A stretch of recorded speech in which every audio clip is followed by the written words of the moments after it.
Chapter 521. Xia Xiaoman's pregnancy was supposed to be a joyous occasion, but unfortunately, the timing was not right. If it was when Chu Xiaoran was at his peak, it would naturally be a joyous occasion, but now Chu Xiaoran was in dire straits. However, in Xia Xiaoman's heart, Chu Xiaoran was the kind of person who was omnipotent and could solve anything in his hands. At the end of the day, Xia Xiaoman did not have a clear understanding of Chu Xiaoran's current situation. Well, Xia Xiaoman did not need to understand these things at all. She just needed to do what she was supposed to do and serve Chu Xiaoran by communicating with him using her body. Xia Xiaoman did not need to do anything while staying by Chu Xiaoran's side. She just needed to wait for Chu Xiaoran to sleep with her. "I just want to tell you something," Xia Xiaoman said miserably. "I'll leave once I'm done. I'm pregnant." Before Xia Xiaoman could finish speaking, she was interrupted by Chu Xiaoran. "But, are you being disobedient now? I told you to go back." Xia Xiaoman burst into tears and ran out of the office while wiping her tears. She made up her mind not to tell Chu Xiaoran that she was pregnant. Chu Xiaoran's attitude just now completely hurt Xia Xiaoman. Even if she told him that she was pregnant, Chu Xiaoran would probably hurt her child. Xia Xiaoman bit her lip tightly. What should she do? The only thing she was certain of was that she had to keep the child. The miscarriage 3 years ago had already caused Xia Xiaoman to be devastated. This child was given to her by God. Although Xia Xiaoman decided to keep the child, she did not know what identity the child would be born with. She and Chu Xiaoran were not married, so the child would be born as an illegitimate child. She was already tortured by being forced to become a mistress, but her child could not bear such a terrible reputation before it was even born. The mother was a mistress, and the child was an illegitimate child. Xia Xiaoman left the office with a blank expression, not knowing what to do. Xia Xiaoman gently touched her belly, thought for a while, and took out her phone to make a call. Ning Shu was busy when he received a call from Xia Xiaoman. Ning Shu raised his eyebrows. "Why is Xia Xiaoman calling me? I thought that she should stop contacting me after calling me a bitch last time. Why is she calling me?" Ning Shu coughed and answered the phone. The person on the other end of the phone first called out, "Brother Wenlang," and then began to cry. Ning Shu hung up the phone and blocked her. Ning Shu didn't want to care about Xia Xiaoman's affairs at all. Ning Shu was preparing to sue Chu Xiaoran and ignored Xia Xiaoman. Xia Xiaoman's life and death had nothing to do with her. She had no responsibility to take care of Xia Xiaoman and even had to be responsible for Xia Xiaoman's emotions. However, Ning Shu didn't expect that Xia Xiaoman would actually come to the law firm to look for her. When Xia Xiaoman saw Ning Shu, she started crying before she could even speak. Ning Shu's eyes were empty, as if he didn't see Xia Xiaoman. Seeing that Ning Shu didn't speak, Xia Xiaoman had no choice but to speak first. Her voice had a strong nasal sound. Ning Shu shouted, "Brother Wenlang." After calling him Brother Wenlang, she began to cry again. There were people coming and going in the law firm, and they all glanced at the crying and red-faced Xia Xiaoman. Ning Shu rubbed his eyebrows. "Don't cry, let's talk in the office." "Brother Wenlang." Xia Xiaoman saw the impatience between Ning Shu's eyebrows and felt very sad.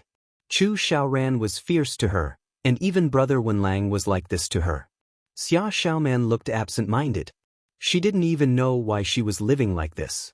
She only wanted the happiness of the people she cared about, including Brother Wenlang. She endured and did everything for the sake of the people she cared about. "I said stop crying, let's talk in the office." Ning Shu repeated. Seeing Xia Xiaoman's bitter expression, he didn't know what she was thinking. Xia Xiaoman was best at making simple things very painful. This kind of continuous self-abuse made people speechless. Xia Xiaoman followed Ning Shu into the office and sat on the sofa, still wiping her tears. Ning Shu closed the door and sat opposite Xia Xiaoman. He asked, "Why are you looking for me?" "Brother Wenlang." Xia Xiaoman looked at Ning Shu, bit her lip and said, "Brother Wenlang, I'm pregnant." "I didn't do it." Ning Shu hurriedly waved his hand. Xia Xiaoman glanced at Ning Shu, wiped her tears and said, "Of course this child isn't yours. This child is Chu Xiaoran's." Ning Shu nodded. "Then why are you looking for me?" She probably had something to ask of her again. Not long ago, she was still stubbornly ignoring her. Why was she looking for her now? One wouldn't visit a temple for no reason. If Xia Xiaoman was lucky, she definitely wouldn't have thought of looking for her. At this time, Xia Xiaoman had already chosen to forget that they had fallen out previously. Brother Wenlang, Xia Xiaoman cried again. What should I do? Ningshu? Crying my ass, I'm still fucking alive. Ningshu looked coldly at the crying Xia Xiaoman. Let's see how long you can cry for. Probably because there was no one to comfort her, it was quite awkward to cry alone. Xia Xiaoman gradually stopped crying. Ningshu said, Brother Wenlang, please help me. I'm at my wit's end. Ningshu's face was still cold. Xia Xiaoman pursed her lips and said, I'm pregnant, but Chu Xiaoran doesn't seem to care about this child. My life is ruined, but I don't want my child to have such a bad reputation. So? Ningshu asked coldly. Xia Xiaoman bit her lips tightly and knelt in front of Ningshu. Brother Wenlang, I know that I'm very unbearable in your heart, but the child is innocent. The child isn't mine. Ningshu raised his eyebrows. A pregnant woman was kneeling in front of him. Ningshu was expressionless. Was she trying to use this method to make him compromise? Get to the point. I'm very busy. There are still many lawsuits waiting for me to deal with. Let's not waste each other's time, okay? Ningshu said indifferently. Get up. Why are you kneeling? You're already pregnant, but you're still kneeling. Aren't you worried that something might go wrong? Hearing that something might go wrong, Xia Xiaoman immediately got up and sat down carefully. She placed her hand on her abdomen to protect the child. Xia Xiaoman, I remember that we're already over. What do you mean by this? Ningshu was very impatient. Do you not understand what I'm saying? Xia Xiaoman's face turned pale, and she felt disappointed. Brother Wenlang had completely changed. In the past, Brother Wenlang would rush over no matter what happened to her. He was very good to her and took good care of her. She had lost Brother Wenlang, but she didn't regret it. If she could make Brother Wenlang happy and not let Brother Wenlang's career be affected by Chu Xiaoran, she could endure it. Brother Wenlang, let's get married. Xia Xiaoman said very seriously. There was a deep sadness between her eyebrows. She struggled and finally made up her mind. Let's get married. What did you say? Ningshu couldn't help but want to dig his ears. Chapter 522. Ningshu suspected that he was hallucinating. What did Xia Xiaoman say? Xia Xiaoman wanted to marry him? Ningshu's face twitched. Do you know what you're saying? Xia Xiaoman struggled and finally said, Brother Wenlang, let's get married. Ningshu, he was sure that he wasn't hallucinating. What's the reason? Why do you want to marry me? If my memory serves me right, I remember that you're Chu Xiaoran's woman and you're pregnant with his child. Why are you here to tell me that you want to marry me? Ningshu looked at Xia Xiaoman in disbelief. Xia Xiaoman's expression was unsightly as she sorrowfully said, Brother Wenlang, I know that I'm willing to be someone's mistress, but I don't want my child to bear such an unbearable reputation. Ningshu's expression was cold. Then why are you pregnant with him? Xia Xiaoman said anxiously, Brother Wenlang, don't worry. We're only in a fake marriage. I don't want the child to be an illegitimate child. Ningshu. He finally understood that she was going to be the hero who took over the child for someone else. She was going to raise someone else's child for a fake wife. Ningshu just wanted to laugh. Xia Xiaoman said that she was in a fake marriage because she wanted to maintain her innocence and let her child have a proper status. She didn't have to fulfill the obligations of a husband and wife. Damn, the supporting male lead was so miserable. There were really all kinds of strange things in the world. What was Su Wenlang after? Did he just rely on the fact that he loved her and had feelings for her for so many years? Ningshu wiped her face and curled her lips slightly. She looked at Xia Xiaoman and said, Why did I have to fake a marriage with you and occupy my household register? Also, what kind of woman can't I marry? Why did I have to marry a pregnant woman? A fake marriage? Is it because you won't let me touch you after the marriage? Xia Xiaoman was at a loss for words. Does Chu Xiaoran know that you want to marry me? Does Chu Xiaoran know about the existence of this child? Ningshu asked calmly. He wasn't angry at all, But he didn't understand why Xia Xiaoman was so self-righteous. Just because of feelings, should others naturally contribute?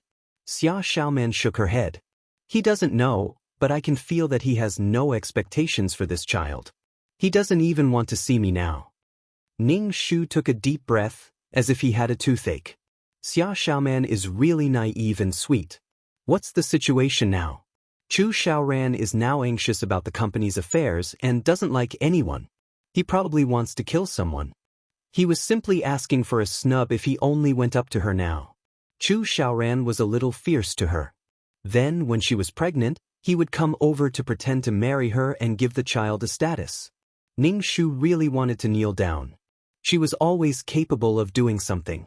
If I really agree to the marriage, by the time everything is prepared and the invitations are sent out, Xia Xiaoman will go back on her words. Chu Xiaoran is still the person in my heart. Blah blah blah, Brother Wenlang, I can't marry you. She could have just stayed in the villa and found an opportunity to tell Chu Xiaoran about her pregnancy. This child was Chu Xiaoran's. Why did she have to make Su Wenlang take the blame and let the child take the surname Su? In the end, she didn't even have a wife and child. Could she be any more cruel? Ning Shu couldn't take it anymore. Do you want to leave by yourself, or do you want me to chase you away? Ning Shu looked at Xia Xiaoman. If it weren't for your pregnancy, I would have long beaten you up and thrown you out. Xia Xiaoman's face turned purple and she was extremely embarrassed. Brother Wenling.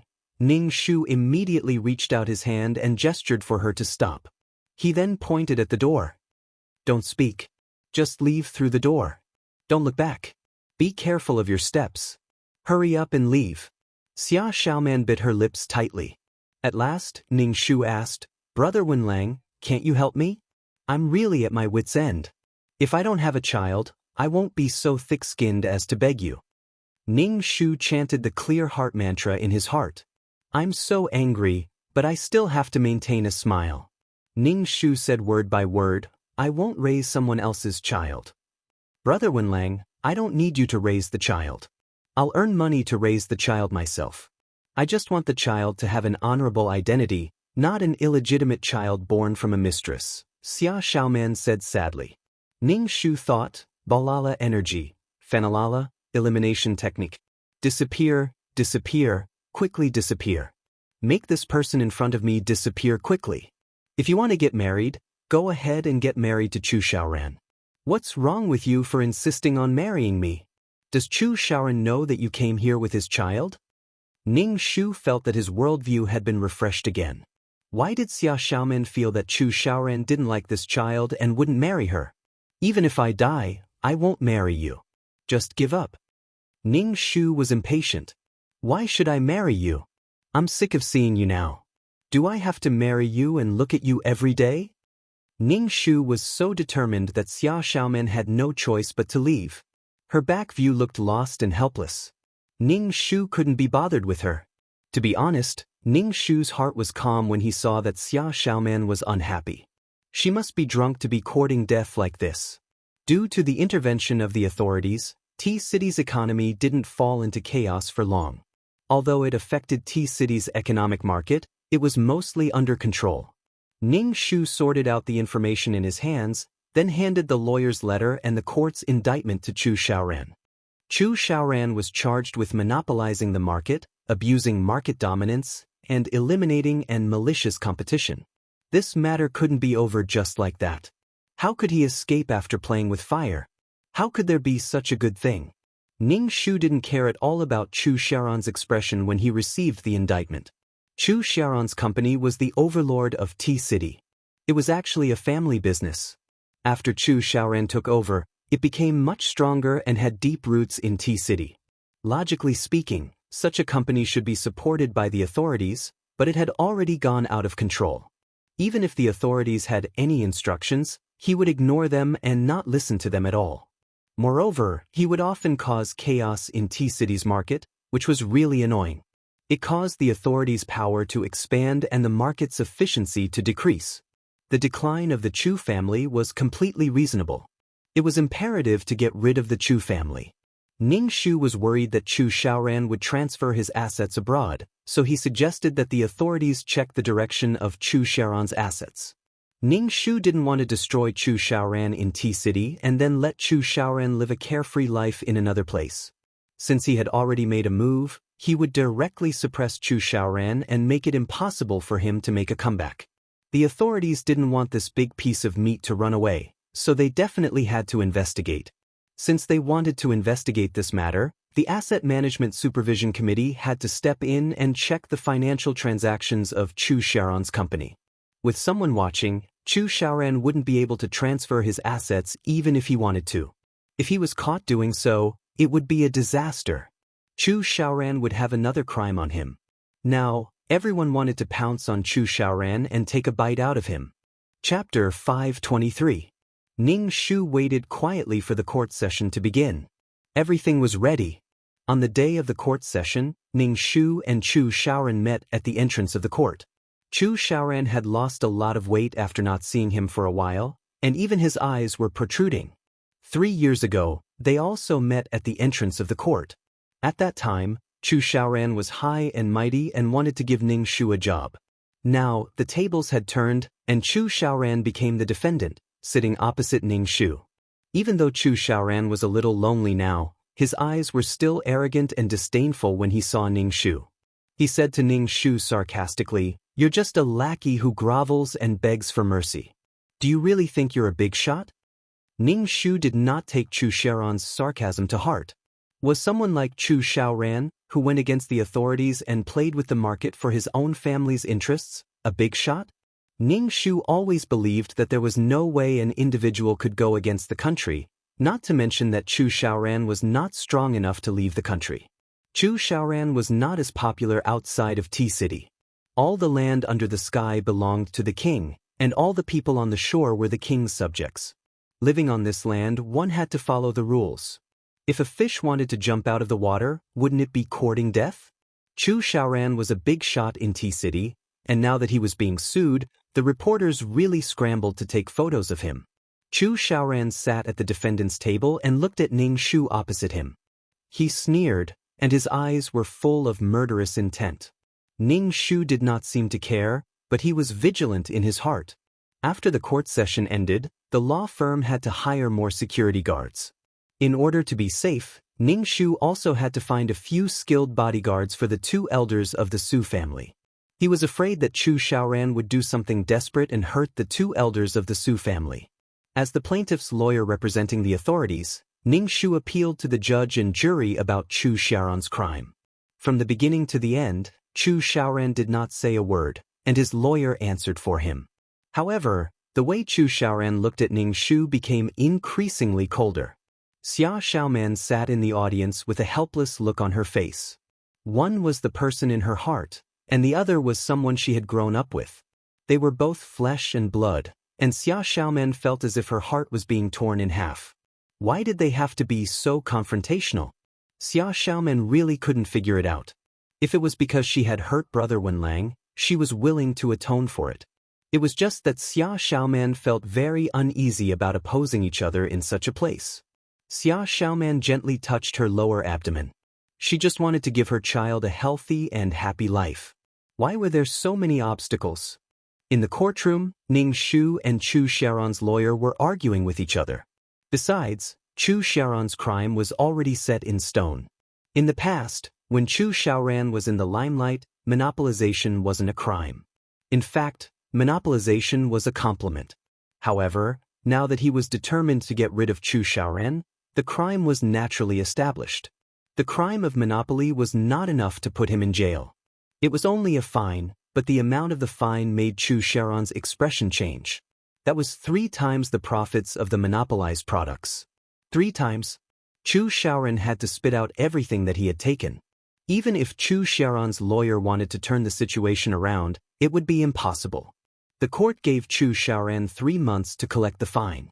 Not only did Chu Xiaoran face a fine, but he also had to permanently revoke the production certificate of some products.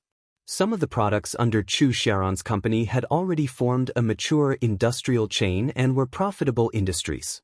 The revocation of the production certificate was a fatal blow to the company. Chu Xiaoran's face turned pale. Without the production certificate, no one would buy the products even if they produced them. The products that were produced illegally in the first place couldn't enter the legal market at all. Chu Xiaoran's face was full of malice, and he clenched his fists tightly while staring at Ning Shu opposite him. His eyes were full of haze and storm. Ning Shu looked at Chu Xiaoran calmly. After leaving the court, Chu Xiaoran clenched his fists and threw a punch at Ning Shu's face. Ning Shu dodged it in a flash. Chu Xiaoran looked at Ning Shu with a pale face and said, "I underestimated you. I didn't expect you to have such power." Ning Shu spread his hands and said, "I don't have such power. I'm not the one who wants to deal with you. I'm just helping you." Chu Xiaoran was so angry that his face turned pale. He waved his fist at Ning Shu again. Ning Shu directly grabbed Chu Xiaoran's wrist, clenched his hand into a fist, and punched Chu Xiaoran in the stomach. Chu Xiaoran groaned and curled up in pain. Ning Shu punched Chu Xiaoran in the eye again, and Chu Xiaoran's eyes turned black at a speed visible to the naked eye. Chu Xiaoran bent over and coughed, covering his eyes with one hand. He was in great pain. Xia Xiaoman came out of the court and saw Ning Shu hitting Chu Xiaoran. She screamed and rushed over to support Chu Xiaoran. When she saw the bruises on Chu Xiaoran's face, she immediately showed a distressed expression. "Brother Wenlang, why did you hit him?" Xia Xiaoman asked Ning Shu. "I'm already very upset that you guys were fighting in court. Why did you have to do this?" Ning Shu spread his hands and said, "He hit me first." Ning Shu felt that it was meaningless to explain. He turned around, opened the car door, and drove away. Chu Xiaoran and Xia Xiaoman were surrounded by a group of reporters and couldn't get away. After the lawsuit, Ning Shu hired several security guards and set up a lot of cameras around the law firm. He also hired a few bodyguards for the house. However, these bodyguards did not appear in front of the two elders of the Su family.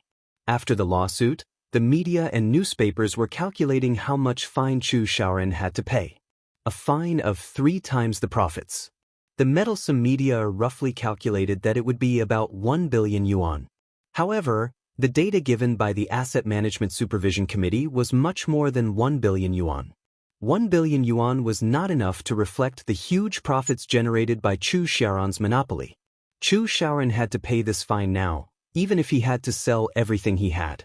Otherwise, the court would directly close down Chu Xiaoran's company.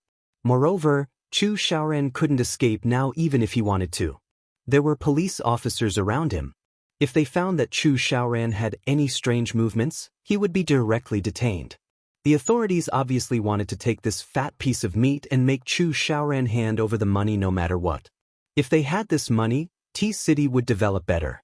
Without Chu Xiaoran's suppression, the other companies in T-City would develop, unlike before when Chu Xiaoran's company was the dominant one. "Brother Wenlang, Su Wenlang, come out." Xia Xiaoman's voice sounded outside the law firm. Ning Shu walked to the window and saw Xia Xiaoman standing at the door under the scorching sun. Xia Xiaoman was stopped by the security guards and could only shout at the door. Ning Shu sneered. "Do you think I'll go out just because you call me? Do you really think I'll come and go as I please?" He didn't know what it was this time. Anyway, Xia Xiaoman wouldn't come looking for him for anything good. Chapter 524. Xia Xiaoman came to look for Ning Shu, but Ning Shu didn't want to talk to her at all. She either wanted him to sue her or wanted him to fake a marriage with her. He found that Xia Xiaoman didn't think before she spoke, so she vented her anger on the spot. Last time, she mentioned a fake marriage, but after some time, she didn't mention it again. Xia Xiaoman saw that Ning Shu didn't appear, so she waited at the door, shouting Ning Shu's name. When she got tired of shouting, she found a shady place to hide from the sun. Anyway, she just stayed at the door and didn't leave. Ning Shu ignored her completely.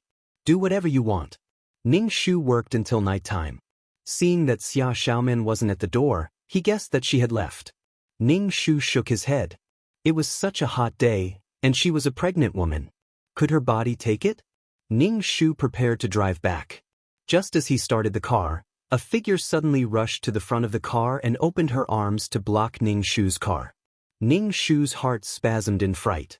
He quickly stepped on the brakes, and the tires screeched. Brother Wenlang. Xia Xiaoman stood not far from the front of the car and looked at Ning Shu. She put down her arms awkwardly. Ning Shu's palms were sweaty. He got out of the car and slammed the door. He walked quickly to Xia Xiaoman and raised his hand to slap her. However, he glanced at Xia Xiaoman's stomach and finally put down his hand. Xia Xiaoman was scared by Ning Shu's raised hand. She looked at Ning Shu pitifully. Brother Wenlang, are you fucking sick? Is your brain full of shit? Ning Shu was about to die from anger. If the car hadn't just started and wasn't going fast, did she think of the consequences if she hit Xia Xiaoman? Xia Xiaoman's face was also pale. She mumbled, Brother Wenlang, you don't want to see me, so I can only use this method. I took the risk because you don't want to see me. Ning Shu, what the fuck? How did it become her fault? Ning Shu glanced at Xia Xiaoman's belly and suddenly stopped being angry. Being angry with people like Xia Xiaoman was simply asking for trouble. Don't look at Xia Xiaoman's mouth, saying that she was willing to sacrifice for others and endure pain for others. However, Xia Xiaoman was actually using this as an excuse for her selfishness. She was obviously pregnant, but she completely ignored the child in her belly and made such a dangerous move. She thought about what would happen if she was really hit by a car. As a mother, she didn't think about how to protect the child in her womb. She even said that she was willing to marry a man she didn't love for the child in her womb so that the child could have a proper identity. Xia Xiaoman was indeed weak, but her weakness was even more detestable than Chu Xiaoran's scheming. Xia Xiaoman used a soft knife to stab at Su Wenlong's heart over and over again. Xia Xiaoman used Su Wenlong's feelings for her to kidnap Su Wenlang. Ning Shu hated Xia Xiaoman very much. A woman living like this, she was worse than a prostitute in a brothel. However, Xia Xiaoman was only serving one person, and her service was even labeled as true love. Ning Shu turned around and got into the car, not wanting to talk to Xia Xiaoman at all. It was just a waste of saliva, and it wouldn't make sense even if he tried to talk to her. Xia Xiaoman grabbed Ning Shu's arm. Brother Wenlang, do you really not want to say a word to me? Ning Shu pried Xia Xiaoman's hand away and got into the car. Xia Xiaoman looked sad and put her hand on the front of the car, refusing to let Ning Shu leave. Brother Wenlang, I beg you, can you listen to me? Please don't fight with Chu Xiaoran like that, I beg you. Xia Xiaoman's face was covered in tears. Ning Shu was expressionless. Why not? Chu Xiaoran has been defeated and the Chu family has collapsed. I'm happier than anyone else. Xia Xiaoman bit her lips tightly and said in a trembling voice, Brother Wenlang, are you still holding a grudge over what happened 3 years ago? It was my decision to leave you back then. If you want to hate someone, hate me. Ning Shu started the car and the engine roared. Xia Xiaoman stood in front of the car firmly. Brother Wenlang, I won't let you go. Today we must make things clear. Ning Shu was speechless. What a mess. Ning Shu said expressionlessly, if you don't want to, then go ahead. Anyway, I don't like the bastard child in your stomach. It's better if it dies. Do you think I want to see my ex-fiancée pregnant with another man's bastard child? Xia Xiaoman was horrified. She felt the engine cover under her hand trembling slightly because of the engine. Through the glass, she saw the man's cold and gloomy face. Xia Xiaoman's firm heart began to waver and she hurriedly moved aside. Ning Shu sneered and stepped on the accelerator, leaving Xia Xiaoman behind. After a while, she could no longer be seen. Ning Shu was completely convinced by Xia Xiaoman. She was quite heaven-defying to live until now without being beaten to death. Ning Shu really wanted to beat Xia Xiaoman up to vent the indescribable anger and brutality in his heart. However, when he thought of the child in Xia Xiaoman's stomach, Ning Shu still couldn't bring himself to hurt a child. Later on, he thought about it and realized that Xia Xiaoman had nothing to do with him. Being so angry would only ruin his mood. Ning Shu chanted the mind-clearing mantra in his heart as he drove. He stopped the car and waited for the green light. At this time, there was not much traffic, but there was an overweight truck on the opposite side of the road that completely ignored the traffic lights and rushed toward his car at a high speed. Ning Shu's body moved faster than his brain. He opened the door and rushed out of the car. Before he ran far, he heard a huge crash behind him. The friction and compression of metal made a sound that made one's teeth ache. Ning Shu turned around and saw that his car had been hit beyond recognition. Two cars had crashed into the road guardrail, and the front of the truck had been smashed into pieces. The car was dripping with water. Ning Shu's hands and feet were a little weak, but he immediately walked over and checked. There was no one in the truck. Did that mean it was an empty car? Ning Shu called the police and asked them to deal with these broken cars. There was no one in the car, and the person waiting for him on his way home was coming for him. Chu Xiaoran. Ning Su sneered and looked around. The murderer should not be far away. Otherwise, he would not be able to control the car. Ning Shu looked around. Since someone planned it, they must see the results before they give up. In the end, Ning Shu saw a man wearing a hat not far away. This man did not look very old. When he saw Ning Shu, he wanted to turn around and leave, but he calmly walked past Ning Shu. Ning Shu suddenly reached out and grabbed his arm. The man was shocked and wanted to break free from Ning Shu to escape. Ning Shu directly pressed him to the ground. Ning Shu also kicked him fiercely. The man was in pain and cried out. He kept shouting that he was beaten up. The police rushed over and dealt with the scene. They also brought the suspect that Ning Shu mentioned to the police station. Ning Shu also went to the police station to make a statement. What happened tonight made Ning Shu a little scared. Chapter 525. Ning Shu had always known that Chu Xiaoran was a cruel and merciless person. She had offended him previously, so it was normal for such a thing to happen. However, Ning Shu was speechless when she thought of how Xia Xiaoran had come to beg her to stop fighting with Chu Xiaoran.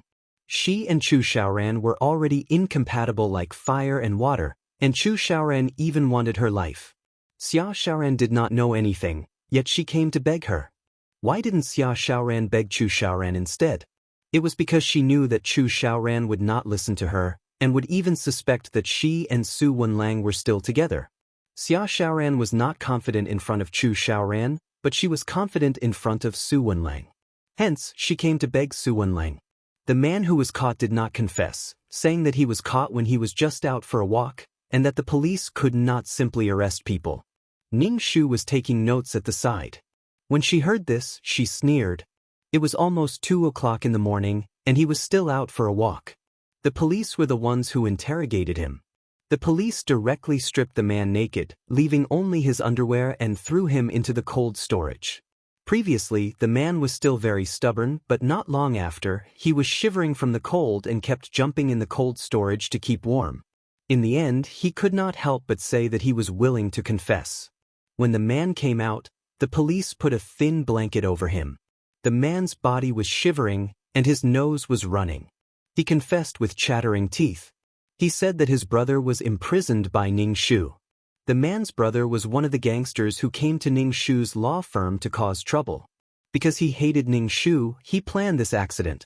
Ning Shu looked at these confessions and frowned. These specious confessions still did not mention the mastermind. Ning Shu reckoned that the man would not betray Chu Xiaoran. Since he had done it, he had to pay the price. He could only wait to be imprisoned for the rest of his life. Even if he could not be imprisoned, Ning Shu would let him spend the rest of his life in prison. If it were not for her quick reaction, her corpse would have been unrecognizable like the car. Her mission would have been considered a failure. When he came out of the police station, the sky was already bright. Ning Shu took a taxi back to the law firm and rested on the sofa for a while. He was really tired. Compared to Chu Xiaoran, Ning Shu knew that her strength was not as profound as Chu Xiaoran's. However, she had an advantage, which was that the person behind her was stronger than Chu Xiaoran. However, if she was useless and died, the authorities would also give up on her. Ning Shu went to the city hall and asked the authorities to thoroughly investigate Chu Xiaoran. Ning Shu's reason was that Chu Xiaoran was involved in the underworld, and Ning Shu wanted to be the bait. If they could really find out who was involved, it would be a meritorious service to the authorities if they could crack down on the underground forces. After that, Ning Shu went to Chu Xiaoran's company with some documents. This time, Ning Shu went to ask for the fine.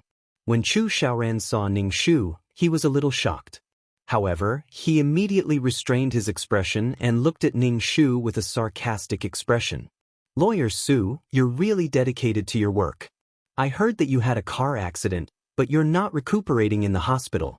Instead, you're meddling in other people's business and demanding payment." Ning Shu clenched his fists and then released them.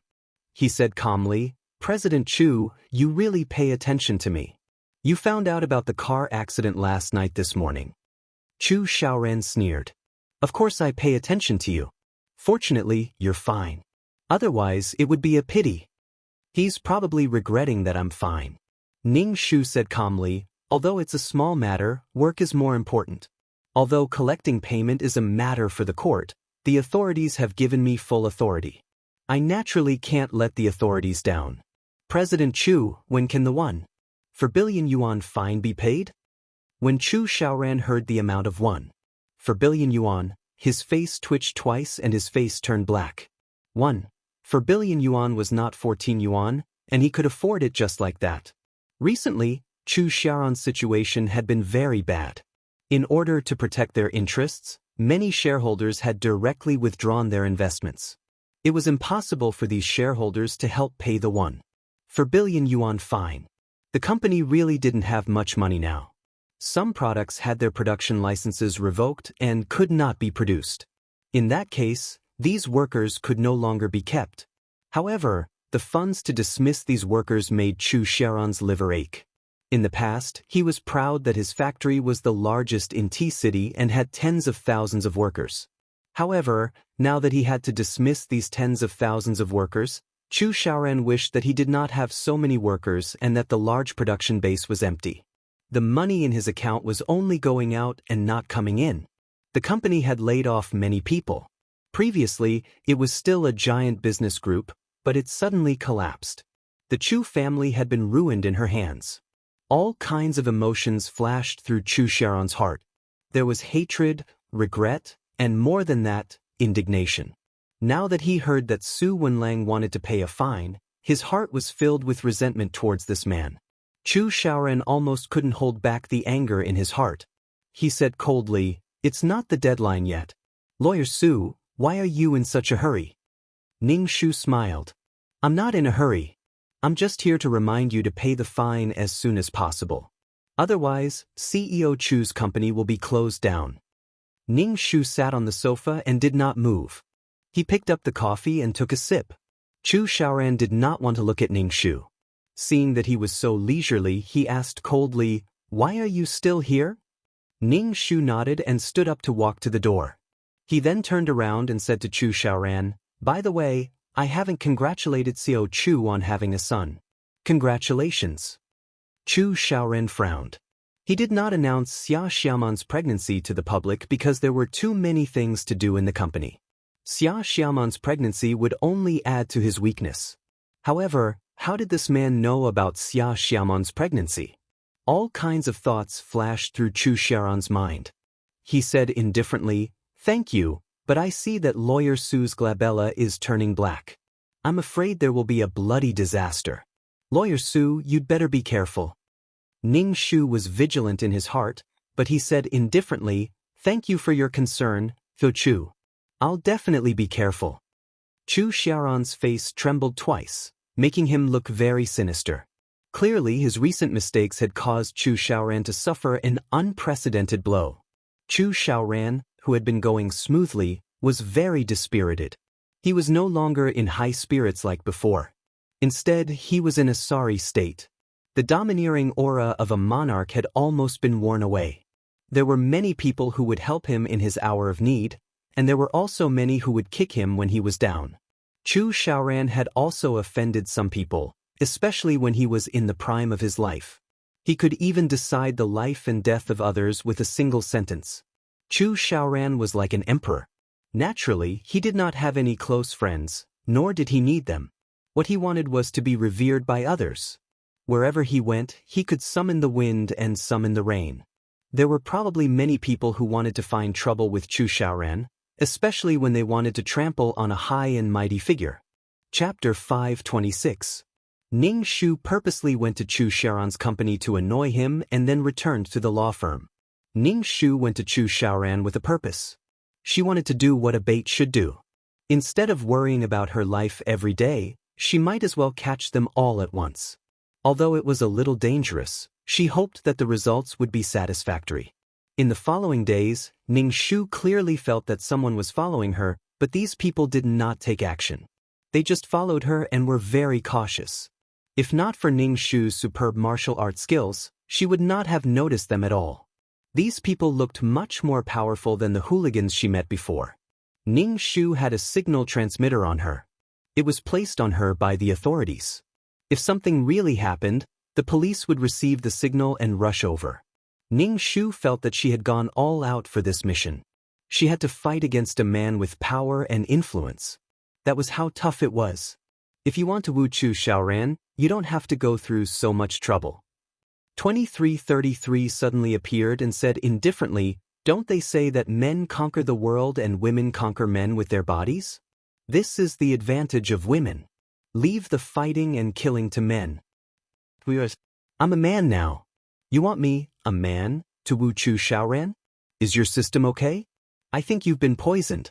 Ning Shu wanted to kneel down to 2333. Oh, I forgot. 2333 said. Ning Shu, do you think that if I woo a man with my charm value, he will care about me? Ning Shu asked. 2333. She wanted to create a brand new life for her client. Could it be that finding a good man for her client was a successful life?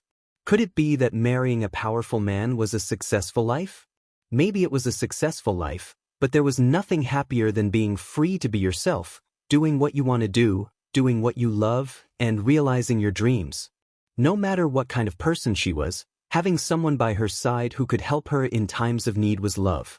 Ning Shu wanted to go on in the thousands of planes. Feelings were not important to Ning Shu. They were more of a tie.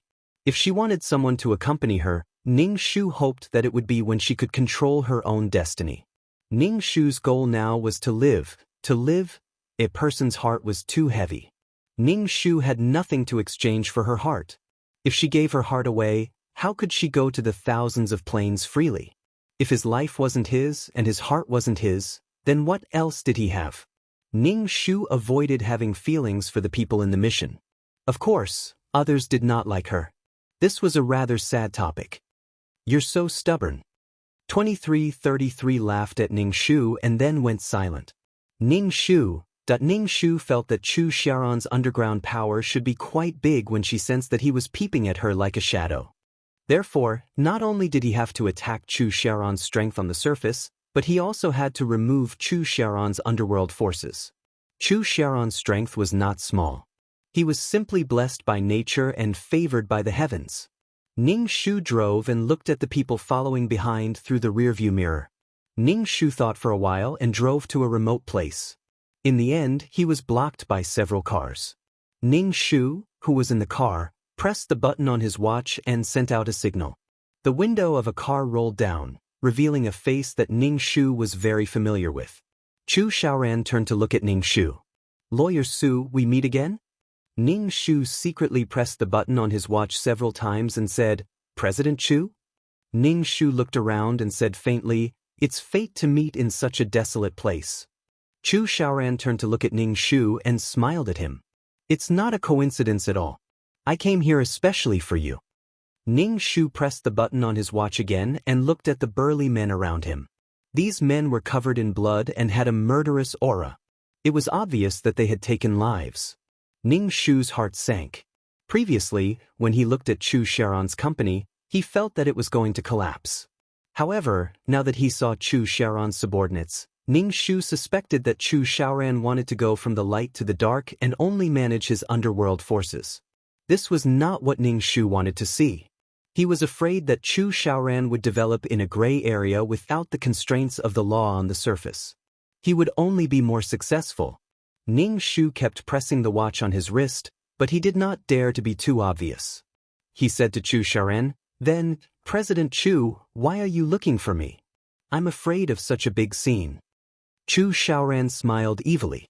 "Lawyer Su, you also know how to be afraid. I thought that Lawyer Su was not afraid of anything. I didn't see you being afraid when you were standing at the plaintiff's table." Chu Xiaoran waved his hand, and the burly men around him surrounded him. A man reached out and wanted to open the car door, but the door was locked by Ning Shu. "Open the door." The man smashed the car window and reached his hand in, wanting to open the car door. However, Ning Shu punched the man's nose with all his might, causing blood to splatter from the man's nose. He fell to the ground and fainted. Chu Xiaoran looked at the man who fainted on the ground, then glanced at Ning Shu. With a cold and cruel expression, he said, "Catch her. I'll deal with her myself."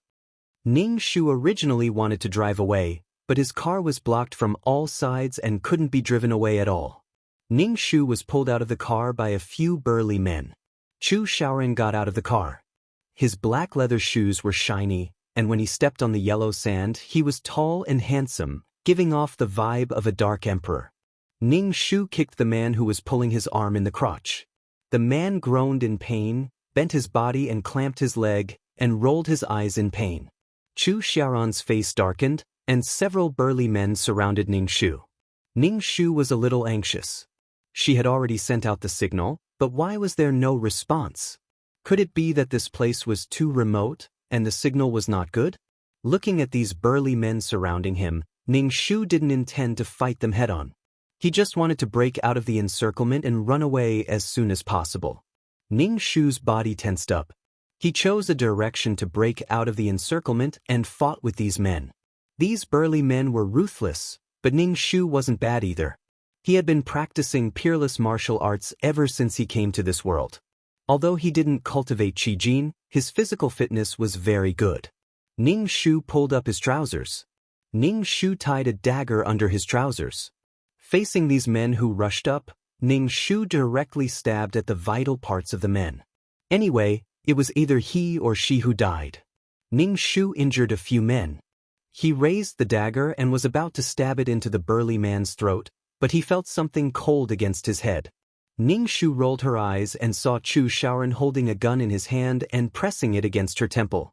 Ning Shu's heart trembled. Chu Xiaoran actually has a gun. Chapter 527. Ning Shu originally thought that Chu Xiaoran had some underground forces, but now that he saw the gun in Chu Xiaoran's hand, Ning Shu's heart sank.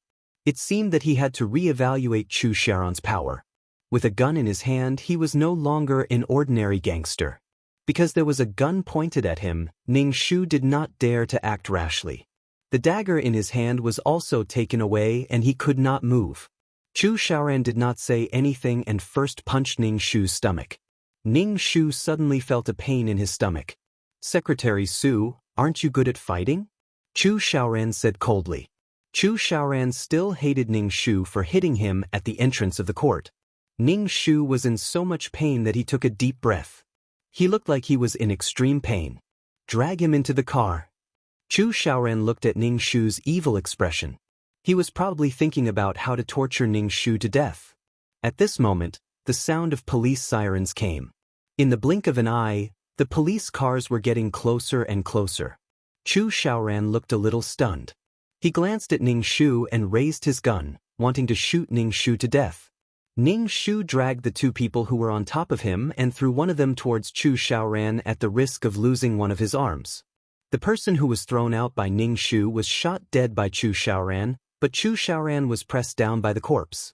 The police came over. Chu Xiaoran pushed away the corpse on top of him, raised his arm to cover his face, and got into the car. After getting into the car, he fired a shot at Ning Shu. Ning Shu lay on the ground, but the bullet still grazed his shoulder. It was burning, but the blood could not stop flowing. His whole body was cold.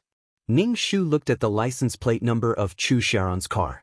When the police came, Ning Shu quickly said, "The license plate number is T5348. The police car chased after Chu Xiaoran. Ning Shu was too tired and injured, so he was sent to the hospital and fell into a deep sleep. When he woke up again, Ning Shu felt that his body had fallen apart. One of his hands could not move at all, and the wound on his shoulder had been bandaged. "Son, you're awake."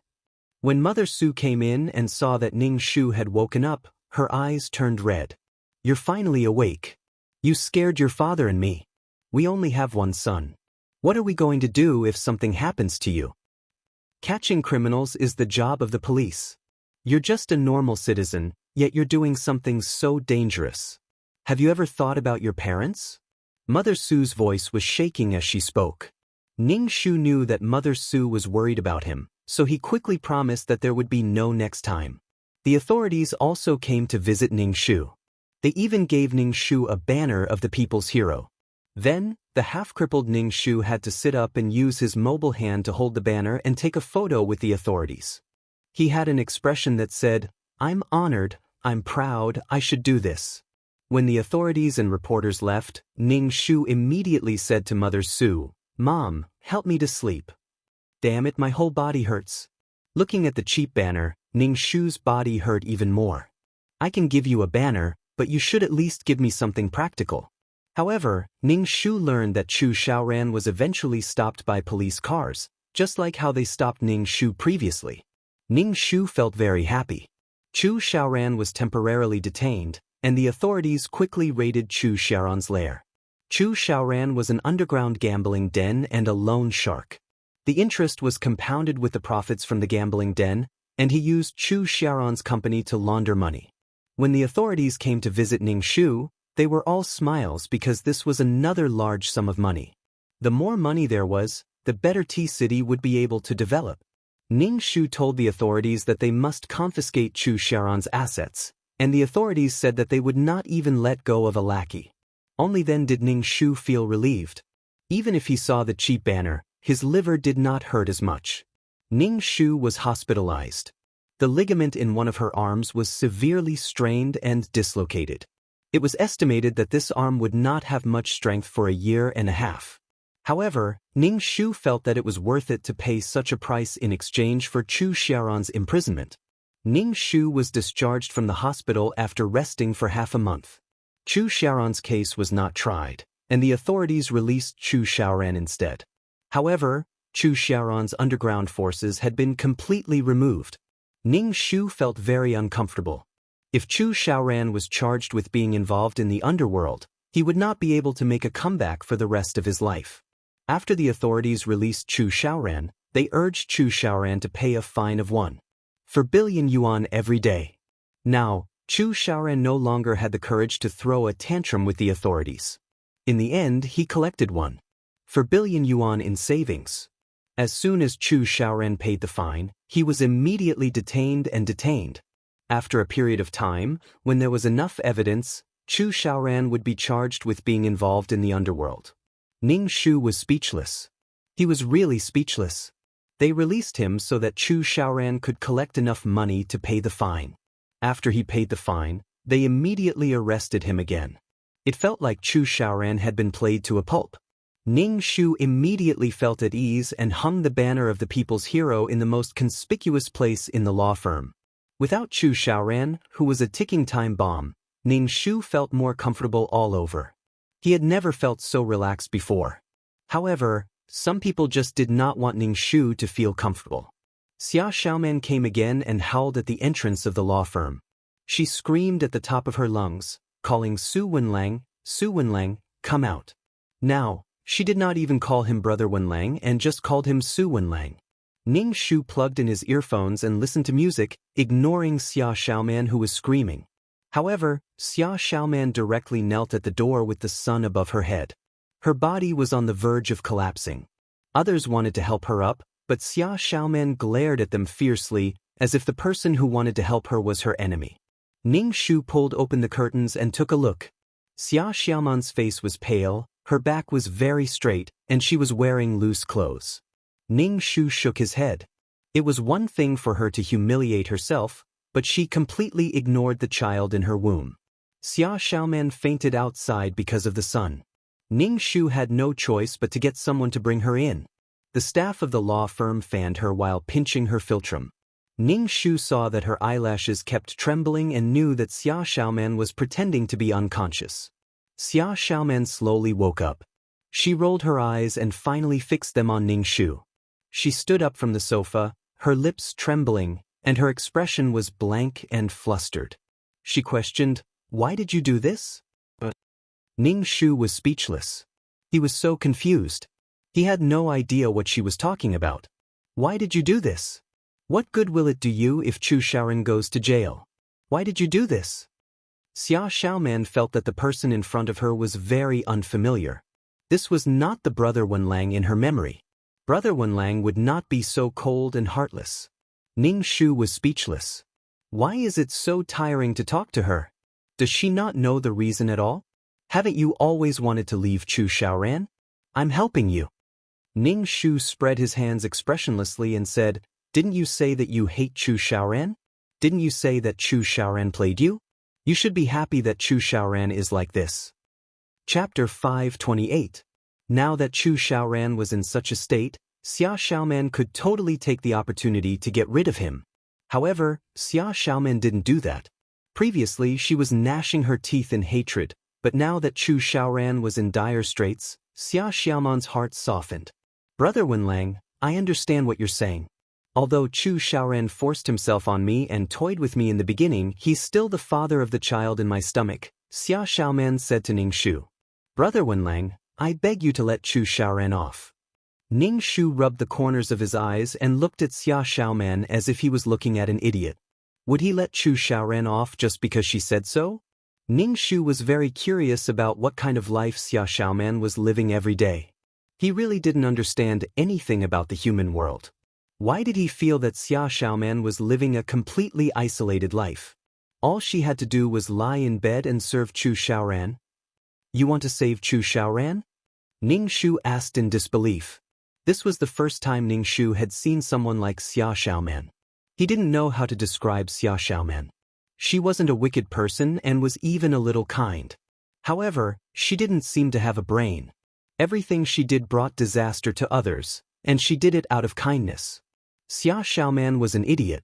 Xia Xiaoman said firmly, Brother Wenlang, as long as I can save Chu Xiaoran, I'm willing to do anything. Ning Shu's body trembled. Damn it, here she is again. She's willing to give up everything for the sake of her loved one.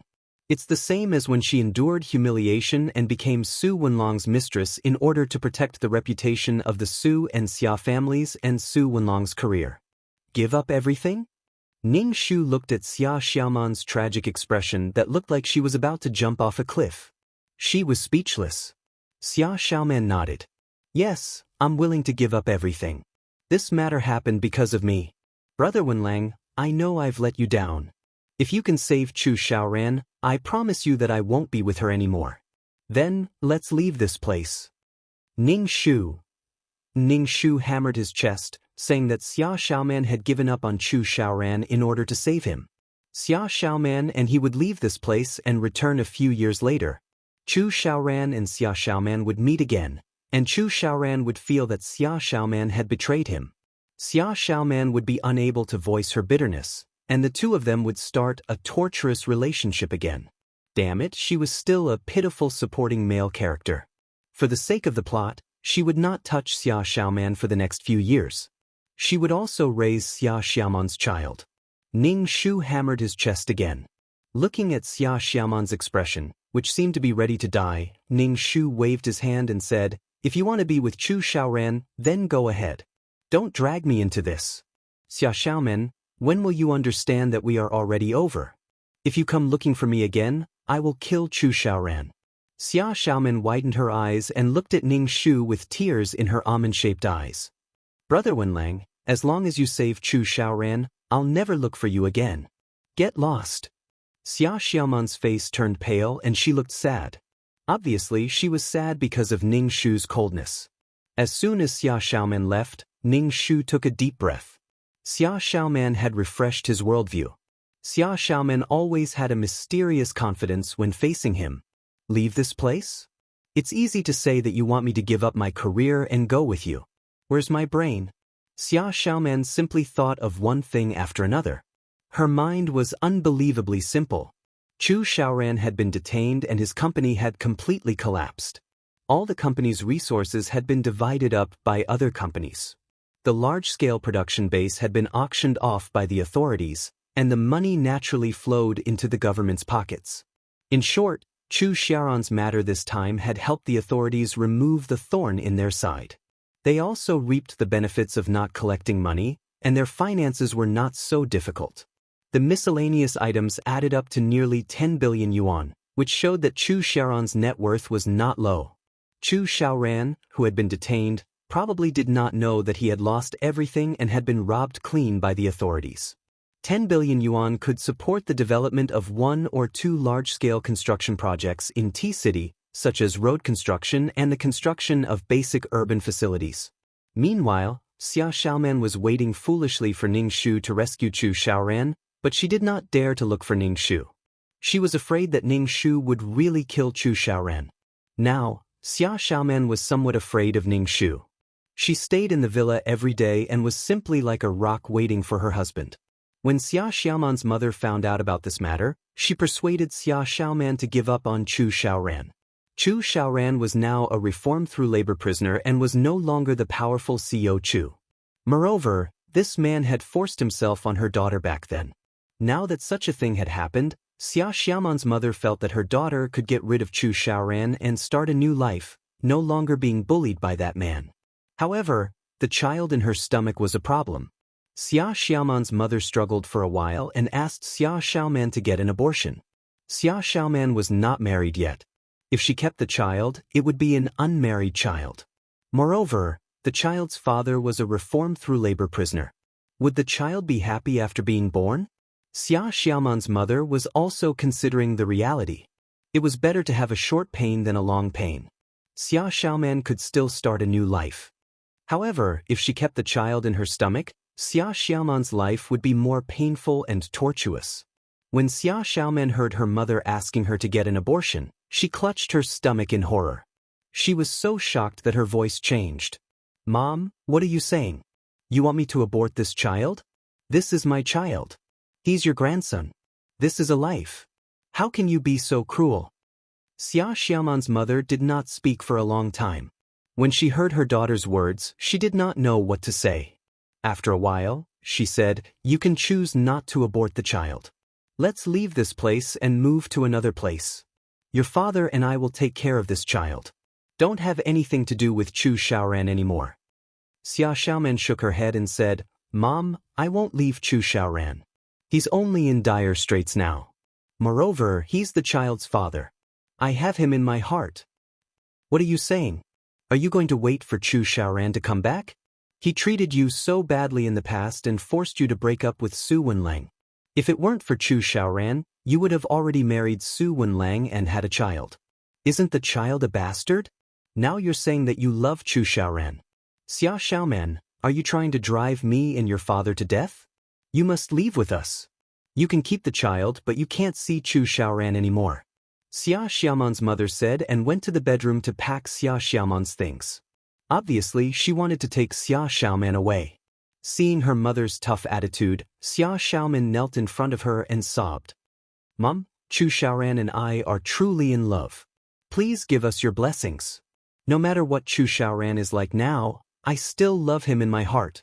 Even if I leave Chu Xiaoran, I won't marry another man," Xia Xiaoman said firmly. Chapter 529.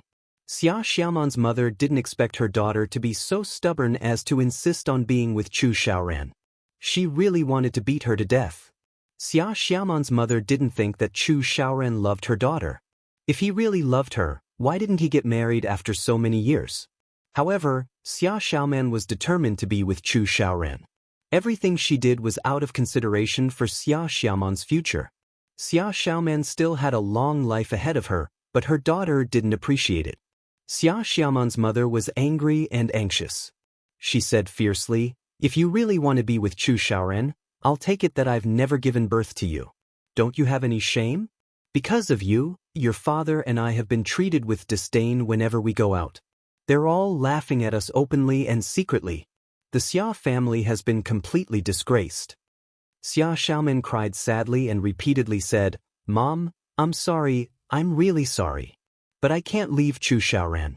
The child in my stomach belongs to Chu Xiaoran." Xia Xiaoman's mother looked at her daughter and asked, "You mean you want to be with Chu Xiaoran?" Xia Xiaoman nodded while sobbing. Xia Xiaoman's mother was so angry that she threw the clothes in her hand and the suitcase on the ground. "I'll take it that I've never given birth to you." Xia Xiaoman kowtowed a few times to her mother's back and fell to the ground, unable to get up for a long time. Later, the Xia family really moved. Before they left, Xia Xiaoman's mother gave Xia Xiaoman a sum of money and told her to behave herself. Over the years, the Xia family suffered a lot of rumors and slanders because of Xia Xiaoman. Xia Xiaoman's father was a teacher and was a very upright person. However, because of Xia Xiaoman, he couldn't stand up straight in front of his students.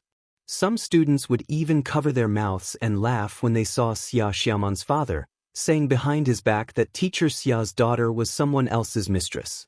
The main reason was that Chu Xiaoran was a well-known figure in T-City.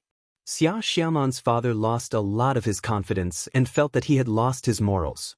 He didn't have the confidence to discipline his students. Occasionally, his students would even disobey him and say that Xia Xiaoman was his mistress in front of him, causing him to burst into laughter. Xia Xiaoman's father was about to retire, but in the end, he couldn't take it anymore and applied for a transfer to a more remote school with poor conditions. He had really given up on Xia Xiaoman. This daughter of his could do whatever she wanted. If she wanted to be with Chu Xiaoran, so be it. When Ning Shu learned that the Xia family had moved and left Xia Xiaoman alone in T-City, he was stunned for a moment before he understood that Xia Xiaoman had been abandoned by the Xia family. Is Xia Xiaoman waiting for Chu Xiaoran to come out? This was true love that would never leave. Ning Shu sighed inwardly at Xia Xiaoman's deep love for Chu Xiaoran. The trial of Chu Xiaoran's case began. As Ning Shu was injured all over, he did not appear in court in person. Chu Xiaoran managed to find a defense lawyer through some unknown means and reduced his sentence from 3 years to 1 year. In other words, Chu Xiaoran had to go to jail for a year because of his involvement in the underworld. This punishment was actually considered light. It was possible that he would not be punished. Xia Xiaoman's face turned pale when she heard the verdict. She looked at Ning Shu, clearly dissatisfied with the verdict. Ning Shu did not pay any attention to her. In fact, Chu Xiaoran himself was quite satisfied with the verdict.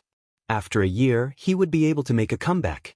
Chu Xiaoran, who was in the defendant's seat, glanced at the worried Xia Xiaoman from the corner of his eye and felt a warmth in his heart. However, when he saw Ning Shu, his face immediately turned sullen. He immediately imagined that Xia Xiaoman had gotten together with Su Wenlang because she saw that he was in dire straits. The more he thought about it, the more sullen his face became. Besides, Xia Xiaoman was pregnant with his child. Xia Xiaoman did not know what Chu Xiaoran was thinking. She was full of worry for him and her heart ached for him. After the trial ended, Chu Xiaoran was escorted to the detention center. Ning Shu walked out of the courthouse with a smile on her face. Torturing a person, destroying his life, destroying his beliefs, and trampling on his dignity. She had to watch as his hope was shattered, and she had to watch as the person she hated looked down on her from a high position. Xia Xiaoman caught up with Ning Shu. Ning Shu asked, "Brother Wenlang, why did Chu Xiaoran have to go to jail for another year?" Ning Shu glanced at Xia Xiaoman's belly, which was already slightly protruding. Xia Xiaoman's body was delicate, and she had probably been worried about a lot of things recently. She had lost weight and her belly looked a little big. Ning Shu said calmly, "He should have been sentenced to more than 3 years, but now he only has 1 year. I was the one who secretly found Chu Xiaoran's defense lawyer. If you're still not satisfied with this, I can't do anything about it. Brother Wenlang, don't be angry. I don't mean anything else." Xia Xiaoman hurriedly said, "Brother Wenlang, thank you. Don't come looking for me in the future. If you do, Chu Xiaoran will be in trouble." Ning Shu's face was cold. Xia Xiaoman's face turned bitter. She suddenly felt that the world was so big, but she had no one to rely on. Her parents had left this place, and Xia Xiaoman didn't even know where they went. It was as if they had completely disappeared from her world. Brother Wenlang was no longer the person who had been with her since she was a child. Lonely and fearful, Xia Xiaoman felt very panicked and fearful of the unknown life. Xia Xiaoman had never lived independently for a day. Ning Shu began to work without any distractions. The reputation of the law firm slowly rose, not only in T-City, but also in the surrounding cities. This was the intention of the authorities. They wanted to establish a good image that could even represent the image of T-City. Ning Shu was the one who was pushed to the front. Ning Shu organized the cases that were free of charge into a book. Ning Shu really didn't receive a single cent from these cases. Moreover, the background of each family was clearly investigated. Ning Shu didn't want some people to fish in troubled waters. In a year, Ning Shu was also a lawyer appointed by the government. He went to various towns and villages to disseminate legal knowledge. He went to many places, walked into the mountains, and went to the Jiangnan River. He saw all kinds of environments and helped some people along the way. When Xia Xiaoman gave birth, Ning Shu returned to T-City. Xia Xiaoman was in labor pain for a day and a night before she gave birth to a son. Chu Xiaoran still had 4 months to go before he could be released from prison. He couldn't even see the birth of his child. During the period of Xia Xiaoman's pregnancy, she stayed in the villa that Chu Xiaoran used to hide his mistress. She was alone and hired hourly workers to clean the house. The money she used was given by Mother Xia in advance. If she was short on money, Xia Xiaoman would sell the jewelry and branded bags that Chu Xiaoran gave her previously. Of course, the price was only 1/10 of the original price. Xia Xiaoman was unwilling to do so at first, but under the pressure of survival, she could only sell the things cheaply. She cherished these things very much because they were given to her by Chu Xiaoran. In order to support herself, she could only sell them. When Xia Xiaoman felt aggrieved, she thought of Chu Xiaoran and forced herself to endure. Chapter 530. Xia Xiaoman had given birth to the child, but she had no idea how to take care of him. Facing the wailing child, Xia Xiaoman was at a loss and didn't know what to do. She didn't know if the child was feeling unwell or if he was hungry or peed. Her heart ached when the child cried, and there were too many emotions in her heart. Xia Xiaoman hugged the child and cried too. The empty villa was filled with the child's heart-wrenching cries. Xia Xiaoman hadn't experienced any major events in her life. The Xia family was considered a well-off family. Xia Xiaoman grew up being pampered by the heavens and the earth, and she also had Su Wenlang, her next-door brother. Everything was in front of her. She had yet to step out of society and was polished by society, but Chu Xiaoran had already snatched her away. Even if Chu Xiaoran treated her badly, Xia Xiaoran had never considered her survival and was always entangled in inexplicable matters. Now, the pressure of survival was on her, and she had to raise a child.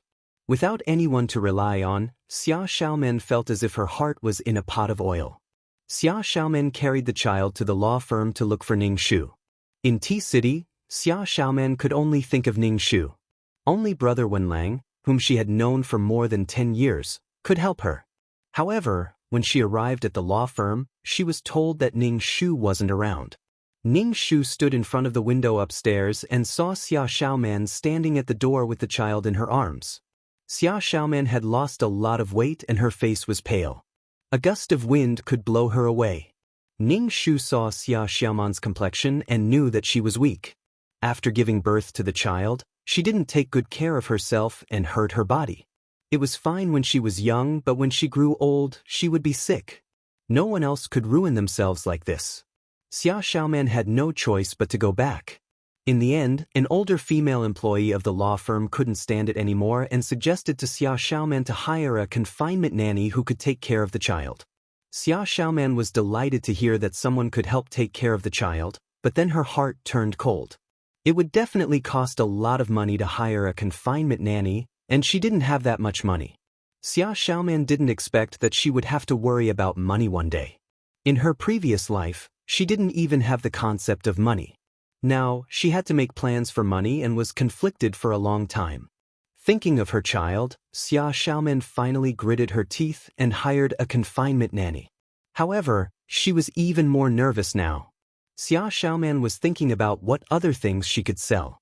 With the help of the confinement nanny, Xia Xiaoman could finally take a breather. Then, she stayed in front of the calendar every day and counted the days, waiting for the day that Chu Xiaoran would be released from prison.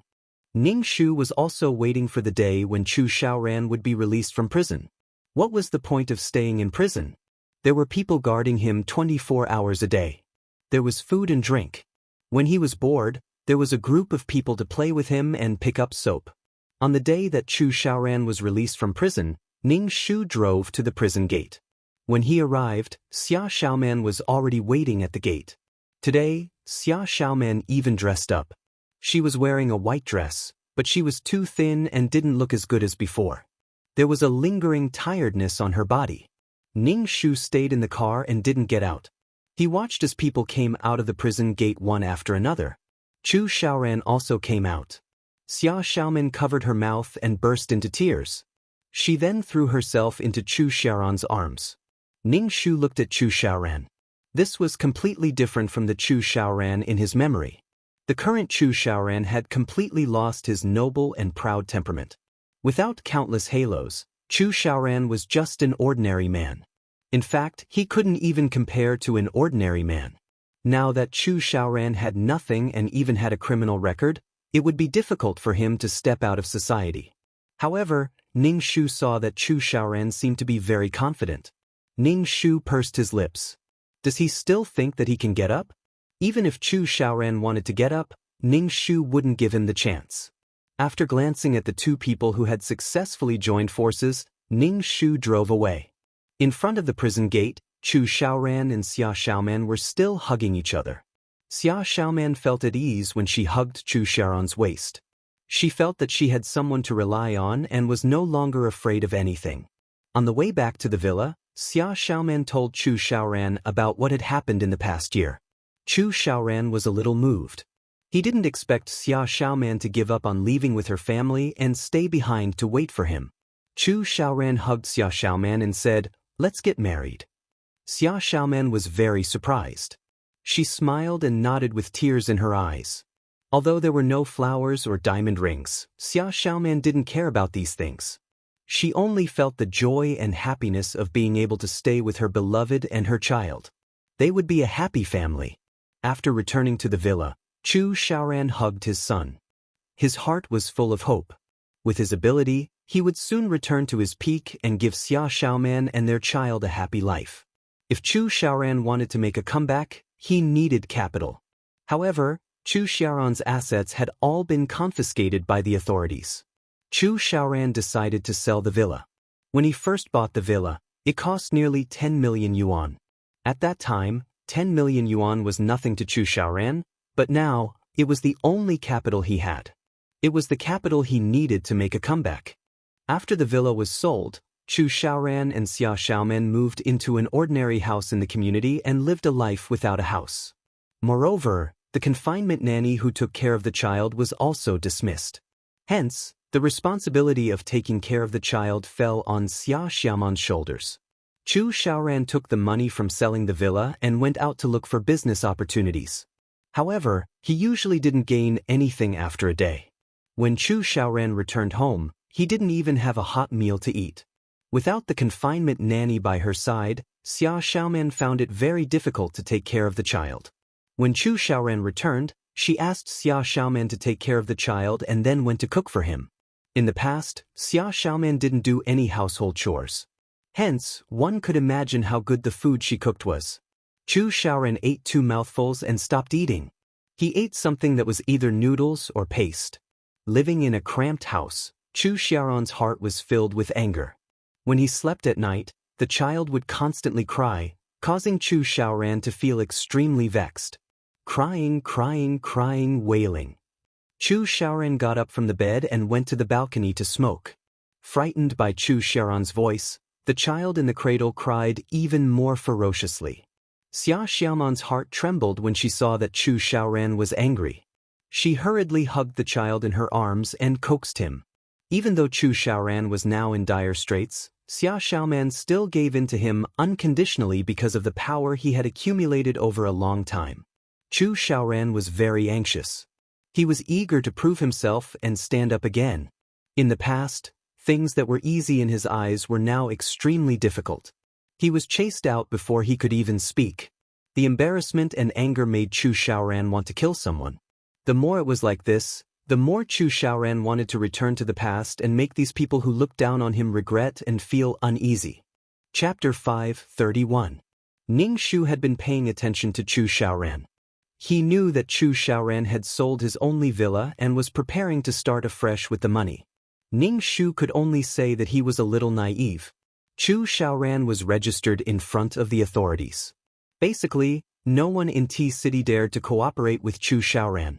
Even if they wanted to cooperate, what capital did Chu Xiaoran have?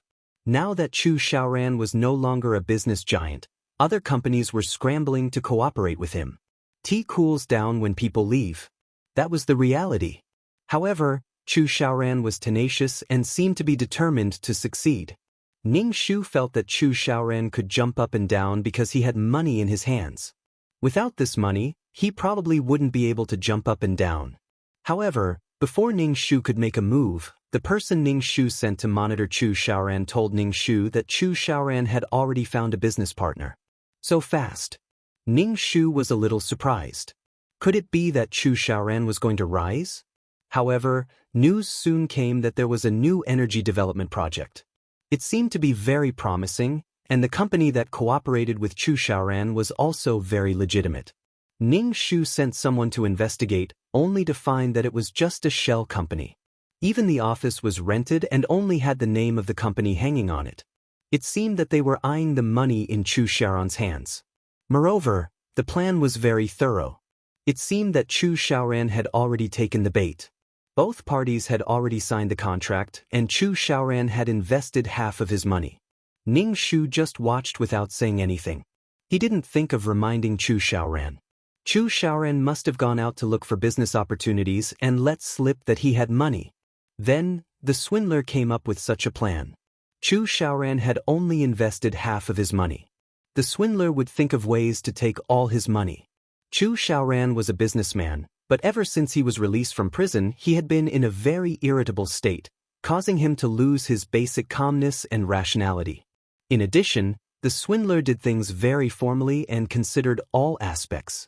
One could find this company on the internet. Moreover, it was registered with the Industry and Commerce Bureau. Only then did Chu Xiaoran agree to cooperate. Ning Shu watched from the side, as if he was watching a big show. She naturally contributed to Chu Xiaoran's difficult situation after he was released from prison. With her current social status, it was simply too easy for her to make things difficult for Chu Xiaoran. Now, the situation between her and Chu Xiaoran was completely reversed.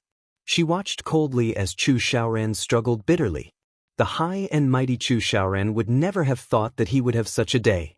Very soon, the swindler informed Chu Xiaoran that he did not have enough funds and wanted to stop the project. The money that Chu Xiaoran had invested previously would be wasted. Chu Xiaoran gritted his teeth and invested all the money he had. However, the next day, Chu Xiaoran was faced with an empty company. The technical staff had also disappeared. Not a single one of them was left. Chu Xiaoran immediately realized that he had been deceived. At this moment, Chu Xiaoran's body went limp, as if his soul was about to leave his body. This sum of money was all Chu Xiaoran's hope, but now he had nothing left. In fact, he could not even guarantee his future life. The family of 3 could only wait for dinner. Chu Xiaoran was too greedy. He wanted to make a fortune with the money he had and was eager to make a comeback. At that time, he had only invested half of the money. If he could stop the losses immediately, he would still have at least half of the money in his hands. Now, Chu Xiaoran could be said to be completely disheartened. In fact, he even wanted to die in an instant. However, when he really stood on a tall building and looked down from above, he felt dizzy and timid. He no longer had the courage to die. The depressed Chu Xiaoran drank until he was dead drunk. When he returned home and heard his child crying, the volcano in his heart erupted. He then beat the innocent Xia Xiaoran up. Chu Xiaoran wanted to vent the grievances in his heart. Hence, he hit Xia Xiaoran very hard, causing her face to be bruised and swollen. The drunk Chu Xiaoran vented his tyrannical mood on Xia Xiaoran, who could only bear with it silently. The next day, when Chu Xiaoran sobered up and saw the unsightly Xia Xiaoran, he knelt in front of her and begged for forgiveness. He kept saying sorry to Xia Xiaoran. It was because he was too depressed in his heart that he tried his best to get up and give his mother and daughter a happy family. Xia Xiaoran had never seen Chu Xiaoran in such a sorry state. She hugged Chu Xiaoran and forgave him without saying a word. Without money, Chu Xiaoran felt weak all over. He stayed at home and did not go anywhere. Xia Xiaoran would send him 3 meals a day. He did not care about his appearance and did not even bother to shave his beard. He was extremely dispirited and obviously had not recovered from the shock of being deceived. Chu Xiaoran could no longer be found in the current hymn. Chu Xiaoran stayed at home all day and did nothing. However, he needed to spend money on his child's milk powder, diapers, rent, utilities, food, and clothing. Xia Xiaoran originally wanted to reach out and ask Chu Xiaoran for money, but she remembered that Chu Xiaoran had just been cheated of some money some time ago. Chu Xiaoran would feel uncomfortable if she mentioned money to him. The pressure of survival was all on Xia Xiaoran. Xia Xiaoran, who had never worked before, had to work to earn money. People like Xia Xiaoran were not suitable for work at all. Many companies did not want Xia Xiaoran, although she had a university degree.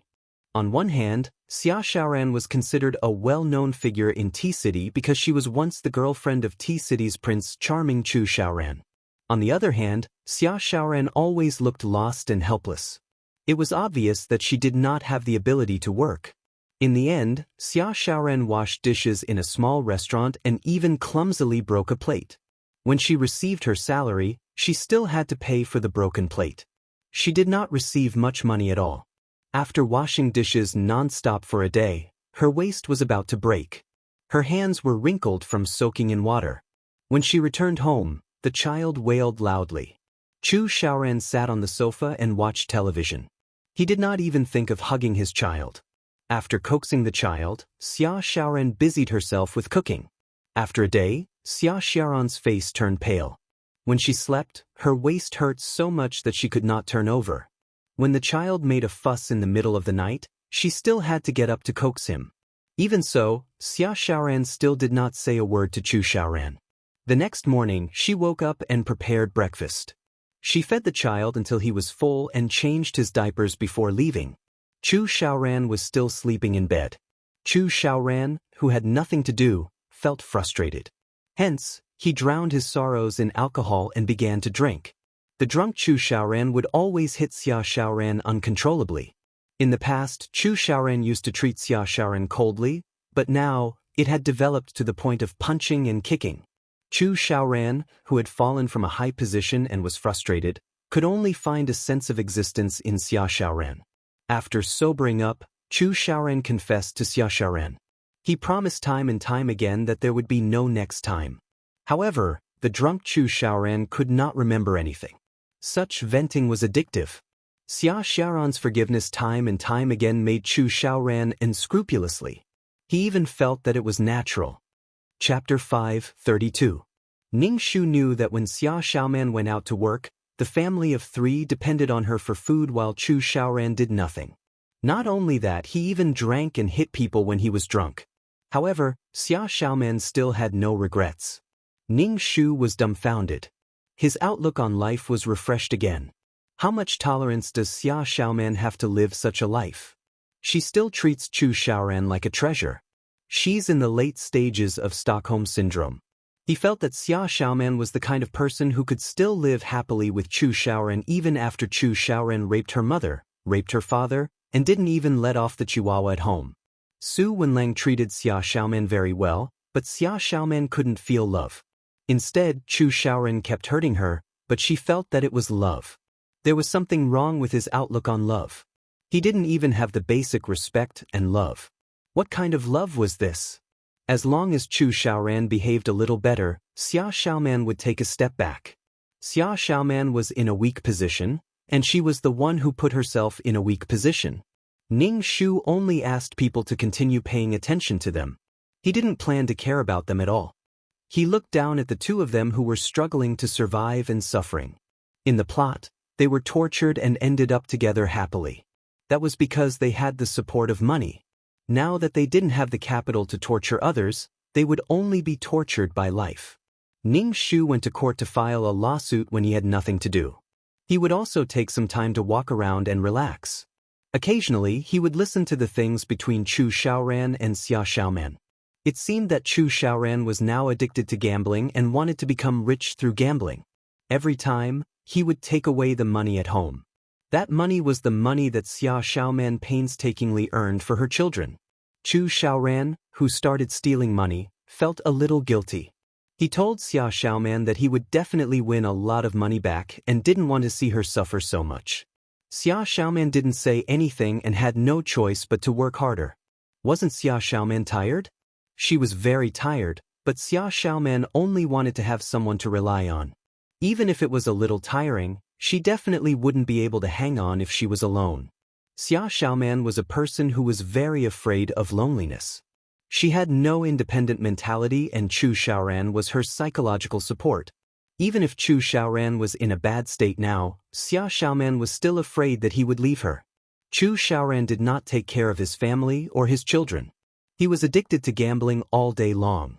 He wanted to rely on gambling to win a lot of money so that he could return to the past. Gambling had always been a bottomless pit. Even if one threw in a lot of money, they might not be able to win back a lot of money. Chu Xiaoran, who had lost money, could only take money from his family and gamble day and night. He became very irritable and often asked Xia Xiaoman for money. If Xia Xiaoman didn't give it to him, he would beat Xia Xiaoman up as if she was his enemy. He even yelled why Xia Xiaoman didn't sell it. Xia Xiaoman's heart was hurt. Chu Xiaoran had asked her to sell herself as a prostitute, which had completely hurt her. However, she was beaten up by Chu Xiaoran as soon as she refuted him. Xia Xiaoman often had new wounds added to her old ones. However, Xia Xiaoman still endured it silently because if she said a word of objection, Chu Xiaoran would storm her. Without money and power, Chu Xiaoran was even more of a scumbag. In the past, the scumbag had money and good looks, so it was normal for him to be a little willful. Now, Xia Xiaoman could no longer afford the rent. She could only move to a small house that cost 200 to 300 yuan a month. However, there was only one room, and she had to eat, drink, and defecate in one room. She was surrounded by rented houses and migrant workers who left early and returned late. "Boss, there's a woman called Xia Xiaoman at the door looking for you." Ning Shu was looking at a document when his secretary walked in and said to Ning Shu. Ning Shu raised his eyebrows. "Why is Xia Xiaoman looking for me?" Xia Xiaoman has not interacted with Chu Xiaoran since he went to prison. It has been almost 2 years since then. Ning Shu walked to the window and saw Xia Xiaoman standing at the door. She was wearing simple clothes that were resistant to dirt. Xia Xiaoman was very thin, and it was shocking to see her. Ning Shu felt something in his heart and an inexplicable emotion flowed out. This should be the emotion of the original owner. Call her in. Ning Shu still had some things to ask Xia Xiaoman. The secretary brought Xia Xiaoman in. Xia Xiaoman looked a little reserved. When she met Ning Shu's gaze, she quickly lowered her head. Ning Shu saw the dark circles under Xia Xiaoman's eyes. She was obviously beaten by Chu Xiaoran. "Have a seat," Ning Shu said indifferently.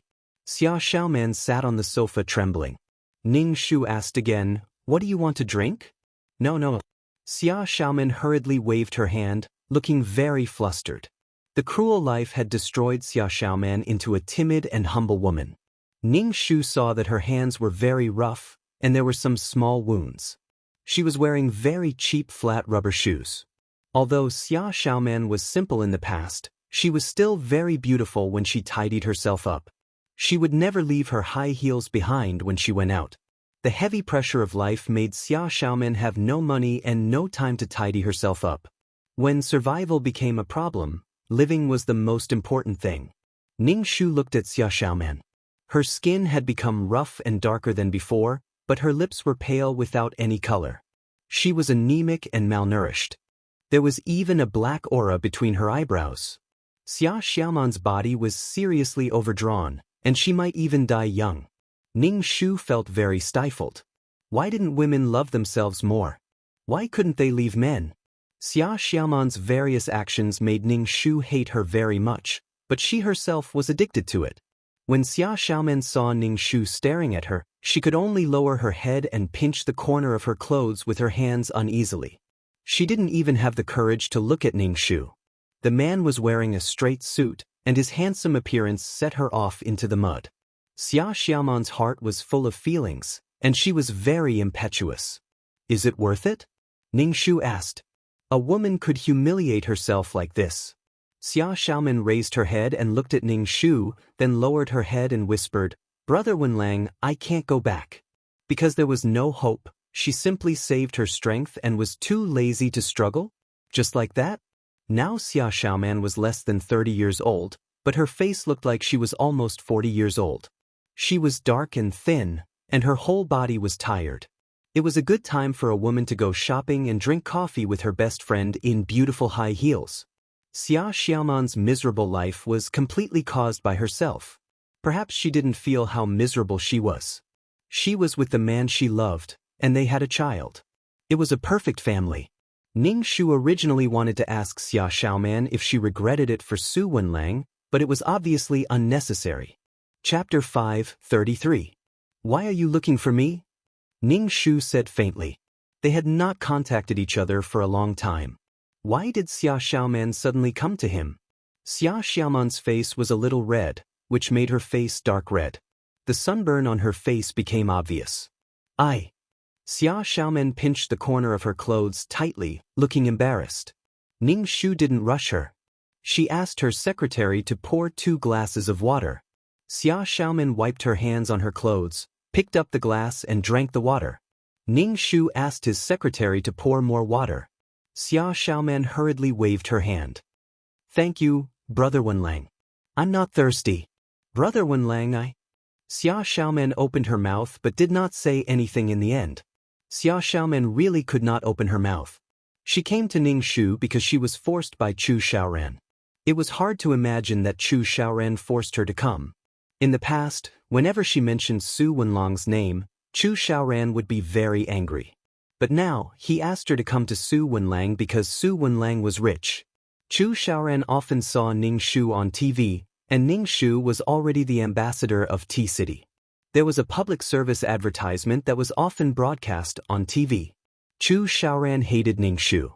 His eyes were red as he looked at his enemy who was infinitely famous. However, he had an idea in his heart. He wanted Xia Xiaoman to ask Ning Shu for money. Now, Chu Xiaoran did not mind his woman going to Su Wenlang at all. He no longer had any money to gamble. Since he could ask Xia Xiaoman to sell herself, it was obvious that Chu Xiaoran was only treating Xia Xiaoman as a money-making tool. Even if Xia Xiaoman really slept with Su Wenlang, he would be able to get money from Su Wenlang. With Su Wenlang's weakness in his hands, he could get more money from Su Wenlang in the future. Under the threat of Chu Xiaoran's fists, Xia Xiaoman came to Ning Shu. However, facing the person who almost became her life partner, Xia Xiaoman only felt embarrassed. She did not want to appear in front of Brother Wenlang in such a sorry state. Brother Wenlang, I'll leave first. Xia Xiaoman suddenly stood up and hurriedly left. Ning Shu raised her eyebrows. Xia Xiaoman had come to tell her something, but she left without saying anything. The person who was keeping an eye on Chu Xiaoran told him that Chu Xiaoran had sent Xia Xiaoman to ask her for money. Ning Shu was instantly speechless. The current Chu Xiaoran was really disgusting. Chu Xiaoran had always been so despicable. Otherwise, he wouldn't have done such a thing.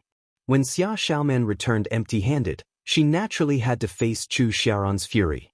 Chu Xiaoran originally expected Xia Xiaoman to bring back 2 stacks of money, but she didn't even get a single coin.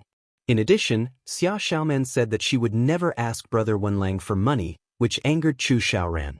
Chu Xiaoran grabbed Xia Xiaoman's hair and slammed her against the wall, looking as if she was his enemy. Xia Xiaoman's face was covered in blood and she fainted. Chu Xiaoran immediately panicked. He sent Xia Xiaoman to the hospital.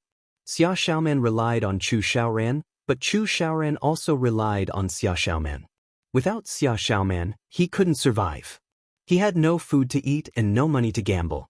When Xia Xiaoman was sent to the hospital, the doctor said that she had a concussion. However, the hospitalization fee was quite high. Chu Xiaoran scrounged up enough money at home. After paying the hospitalization fee, he was out of money and brought Xia Xiaoman home. Xia Xiaoman ignored her this time. Her mind was filled with Brother Wenlang's question, is it worth it? Xia Xiaoman didn't know if it was worth it. Chu Xiaoran probably felt that he was in the wrong, so he treated Xia Xiaoman much better this time. He even cooked for Xia Xiaoman and fed her mouthfuls of food. Xia Xiaoman's heart was numb and she didn't know what to feel. After Xia Xiaoman recovered, she started to work again. Moreover, she was carrying the child on her back when she was working. Now that the child could crawl, it would cause problems if she left him at home. Chu Xiaoran sat at the gambling table all day and didn't care about anything. Ning Shu felt that Ning Chu and Xiaoran were living too comfortably now, which was why they thought of using her as their target. Ning Shu directly found someone to cripple one of Chu Xiaoran's fingers. Chu Xiaoran's little finger was chopped off in the casino.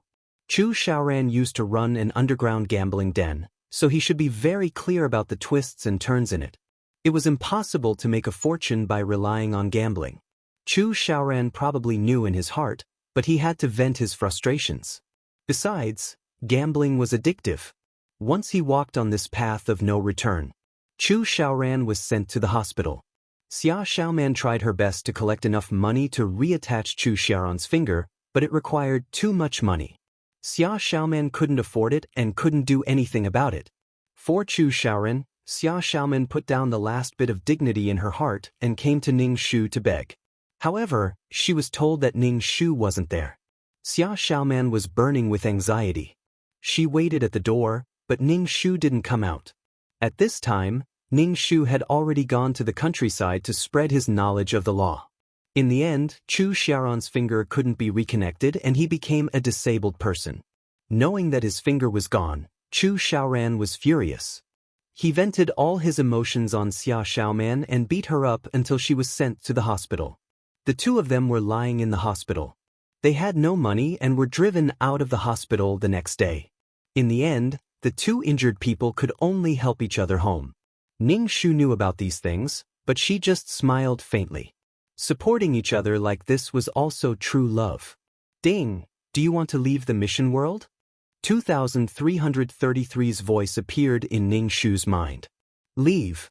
He had stayed in this world for a long time, about 5 years. This was the first time he had stayed in this world for so long. He had to leave. Mother Su was very irritable now. Her son didn't want to get married and was almost never at home. When she asked him to go on blind dates, he would run far away. Today, he was in the city. Tomorrow, he would run to the mountains. Mother Su originally thought that she was already very irritable due to menopause. Her son's marriage made her even more irritable. Ning Shu couldn't do anything to Mother Su. This kind of thing had to wait for the original owner to come back and deal with. Ning Shu's head became dizzy. When he opened his eyes, he was already in the system space. Ning Shu didn't care about anything and just lay on the bed to sleep. This mission was really too tiring. It was really not easy to fight with the rich and powerful Chu Xiaoran. He didn't know how long he slept, but he was finally full. When Ning Shu woke up, he saw that his soul was a little dim. Obviously, staying in the mission world for too long had hurt Ning Shu. Ning Shu sat on the ground and began to cultivate. When his soul was full, Ning Shu stretched and asked 2333, "Why did I become a man again? Didn't you say that you fixed the system last time? Why are you always so hung up on this? Men and women are just shells. They are all fake. Why do you have to be so hung up on it?" 2333 said with some dissatisfaction. Ning Shu stared blankly at him, speechless. "You still have a reason?" Chapter 5:34. Ning Shu gave up on talking about life with 2333. It was just a stupid system. Let's look at the points this time. Ning Shu was looking forward to the points this time. After all, she had helped Su Wenlang find a new life and become a famous lawyer with a law firm. Number 23333. Name, Ning Shu, beginner mission taker. Age, 27 points. 550-000-1-000-000 soul, 300 HP, 71 wisdom, 140 charm, 3 luck, 67 MP, 120 faith, 1415 aptitude, 39 strength, 92 merit, 36 skills, 5th ring shooting technique, trash fighting technique, beginner martial arts, beginner business management knowledge, beginner code programming, beginner lawyer skills honorary title, goddess of war, selfless ancestor aura, mother of the world, queen's blessing, sister model worker, Chen Shi's blessing, leader, aura, grass blessing, best friend for life, Miao Miao Miao's blessing, fulfill Su Wenlong's wish, revenge on Chu Xiaoran. Mission completion, 100. Reward, 1,000,000 points, 50 attribute points, 15 faith points. Ning Shu. Oh, Ning Shu was stunned. 1,000,000 points, 50 attribute points. It was an unprecedented amount of points. Ning Shu even suspected that she had seen wrongly. Is there a mistake? Ning Shu asked 2333. He felt that it was too unreal. 2333's voice was a little surprised. What did you do to get so many points? Ning Shu. Damn, I want to beat the shit out of 2333. Ning Shu suddenly felt that 300,000 points was not that expensive. He could earn it back with just one mission. Such a high number of points should be because Su Wenlang won a respectable position in society and escaped the tragic fate of dying young. Ning Shu's entire body felt refreshed, and she happily jumped on the spot. Then she coughed and said, Aya, how should I distribute 50 attribute points? I've never had so many attribute points before. Show off. 2333 murmured. Then he continued to advise Ning Shu, add 1 point to your luck. Luck is a mysterious thing. If you encounter a treasure, you might not be able to get it. You might just watch it slip away in front of your eyes. Ning Shu listened to 2333's advice and put his attribute points into intelligence, luck, and force. With so many points, Ning Shu felt like a nouveau riche. The attribute panel began to change. Serial number 23333 name, Ning Shu, primary mission enforcer, age, 27 points, 1, 550, 000 soul value, 300 HP, 71 wisdom, 14030 charm, 3 luck, 3410 spiritual power, 120 faith, 19 aptitude, 39 combat power, 9, 210 merit, 36 skills, 5th ring shooting technique, trash fighting technique, entry to unique martial arts, elementary business management knowledge, elementary code programming, elementary lawyer skills. Honorary title, Goddess of War, Selfless Ancestor Aura, Mother of the World, Queen's Blessing, Model Worker, Qinshi's Blessing, Leader Aura, Grass Blessing, Best Friend for Life, Meow Meow Meow's Blessing.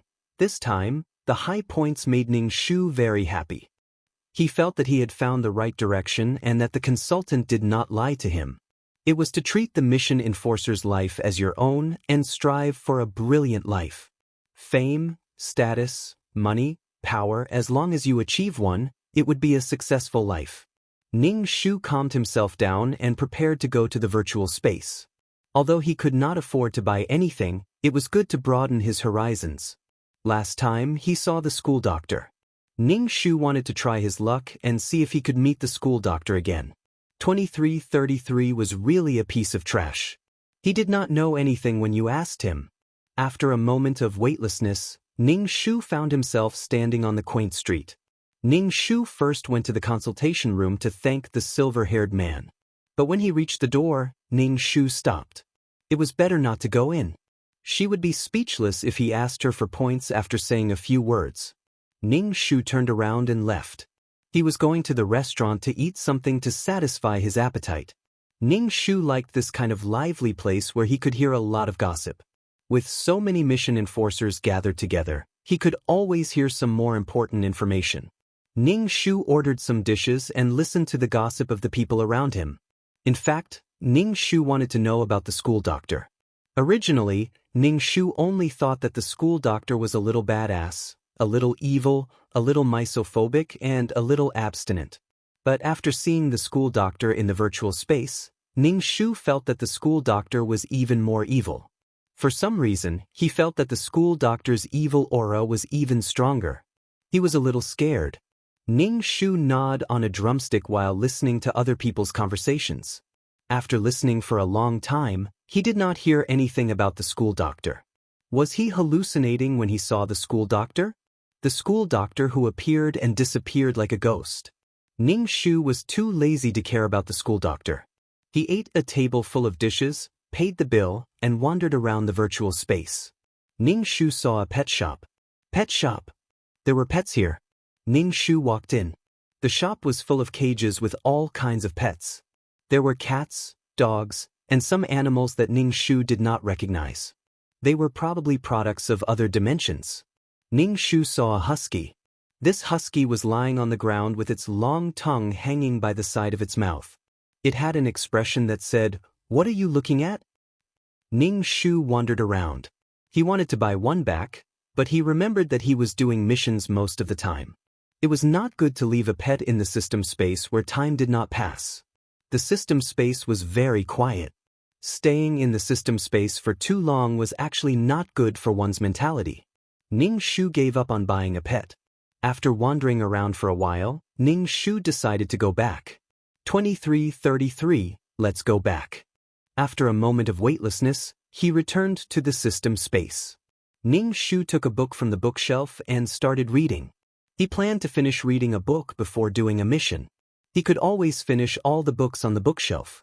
After an unknown amount of time, Ning Shu finally finished reading a book. It was probably because his IQ attribute points had increased. Ning Shu felt that the things he read were engraved in his mind. Yes, Ning Shu's goal was to turn his brain into a library and become a woman who read books and poems. A beautiful woman with a heart full of literature and a mind as deep as a valley. Charm was not important. What was important was temperament, temperament, temperament. Ning Shu watered the potted plant again. Then he slowly opened the exchange shop. As usual, he exchanged for fasting pills, water, medicine, fake death medicine, and Realgar powder. After browsing the shop for a while, Ning Shu resisted the urge to chop off his hands. He now had 1.5 million points. He only needed 1.5 million more to become an intermediate mission taker. Chapter 5:35. Ning Shu's current goal was to become an intermediate task enforcer. This way, he would be able to choose his own missions and talk to the person who commissioned him face to face. He would be able to understand what the person wanted and complete the mission better. Most importantly, he would be able to bargain. Awesome. He estimated that he would be able to become an intermediate task enforcer after completing 3 more missions. Ning Shu now wanted to save his points to become an intermediate task enforcer. He felt that he would only have a little say after becoming an intermediate task enforcer. He would be able to choose the missions he wanted to do. 2333, let's do the mission, Ning Shu said. This time, you cannot become a man. Let me tell you, before Ning Shu could finish his sentence, he felt dizzy. Damn, 2333, this idiot. He felt that his soul was merging with a body. A female voice sounded beside his ear, but this female voice was slightly hoarse. Your Majesty, it's time to leave the bed. Ning Shu was still feeling a little uncomfortable, but when he heard the name Your Majesty, he suddenly opened his eyes and quickly touched his lower body. Phew, luckily, it was a woman. Your Majesty? It was the Empress. Seeing Ning Shu's lifeless eyes, the female official beside her said, Your Majesty, it's time to go to court. Ning Shu had not accepted the plot and was still at a loss. The woman beside his ear kept talking, so Ning Shu could only get up. Another large group of servants came in and helped Ning Shu change his clothes. A cup of water was placed in front of Ning Shu's mouth. Ning Shu lowered her head and took a sip, swallowing it down with a gulp. Your Majesty, please rinse your mouth. The female official beside her saw Ning Shu drinking the water and quickly said. Ning Shu was speechless. Why didn't she say that this was mouthwash earlier? Ning Shu's expression did not change as he drank another mouthful and rinsed his mouth. A palace servant held a spittoon and Ning Shu spat out the water in his mouth. His days were really extravagant. He stretched out his hand for clothes and opened his mouth for food. The palace servants then combed Ning Shu's hair. They combed it into an extremely complicated bun and then inserted all kinds of luxurious hairpins into it. It was incomparably luxurious. Ning Shu felt that his neck was about to be twisted. He didn't dare to move. Surrounded by a group of people, Ning Shu, who didn't know anything, arrived at the place where the imperial court was to be held. Suddenly, a loud voice shouted beside him, Her Majesty the Empress has arrived. All officials kneel to welcome her. Ning Shu was startled by the female official's voice. Then he slowly walked over and sat on the dragon throne. Seeing so many people kneeling below, he stood up and said in a clear voice, "Rise." Ning Shu wanted to sit down, but when he saw all the women below, he was surprised. Could it be womanland? Ning Shu coughed and said, "If you have something to say, just say it." "I have a headache." Just as Ning Shu's voice fell, a woman wearing light green clothes and a gem between her eyebrows made her look refreshing and feminine. Her eyes were filled with worry for Ning Shu. She asked, "Mother Empress, are you okay? Why do you have a headache?" "Mother Empress." Ning Shu looked at this young girl. She was about 15 or 16 years old. With such a big child, the original owner of this body shouldn't be young. Ning Shu didn't know who this girl was. He only said, "I just haven't rested well." The girl said, "Oh, Mother Empress, do you need an imperial physician to take a look?" Another woman wearing bright yellow clothes asked. Ning Shu originally didn't have a headache, but this time, it really hurt. He didn't accept the plot and was stunned. The female official at the side saw that Ning Shu's expression was somewhat impatient. She quickly shouted, "If there's something to report, the imperial court is dismissed." Every time he heard this female official speak, Ning Shu felt that his ears couldn't stand it. Fortunately, these people were more tactful. They didn't say anything and left the imperial court. Returning to the palace, Ning Shu said to the female official beside him, "I will rest for a while. Don't come in and disturb me." Ning Shu laid on the chaise lounge and began to accept the plot. This was a time where women were respected. Men's status was lower. It was a world where men were superior and women were inferior. Women were able to support their families. Only women could become officials in the imperial court. The country was managed by women. The women here were treated like beasts, and the men were married to the women. The original owner of this body was called Mu Nisheng. She was the empress of Xian country. She looked like she was in her 30s. The original owner of this body was a mediocre emperor. She didn't have any great talents and didn't have any great achievements. However, she was still a qualified emperor. She only wanted to peacefully live out her life as an emperor and hand over the country to a suitable successor. But in terms of the successor, Mu Nisheng ruined Xian country. Originally, Xian country already had a crown princess. It was the woman in the bright yellow dress in the imperial court. However, Mu Nisheng doted on the fourth princess. She even abolished the crown princess for the sake of the fourth princess and supported the fourth princess. The fourth princess didn't notice Mu Nisheng's painstaking efforts. In fact, this fourth princess was a soft and cute girl. The real fourth princess was a cruel and lustful person.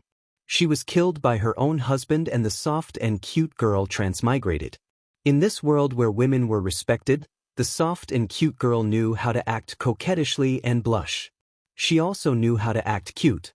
She also inherited the beauty of the imperial family and attracted the attention of all kinds of men.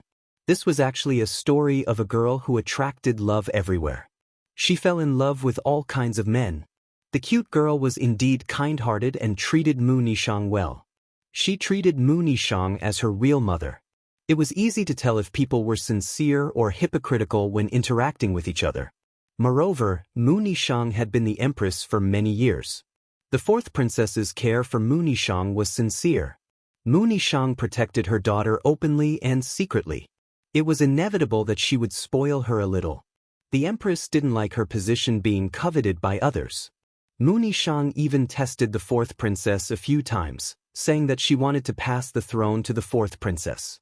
However, the fourth princess didn't agree. Moreover, the fourth princess disliked the throne. The fourth princess wanted to be a carefree prince and play everywhere. Being the empress meant being trapped in the palace. People were like this.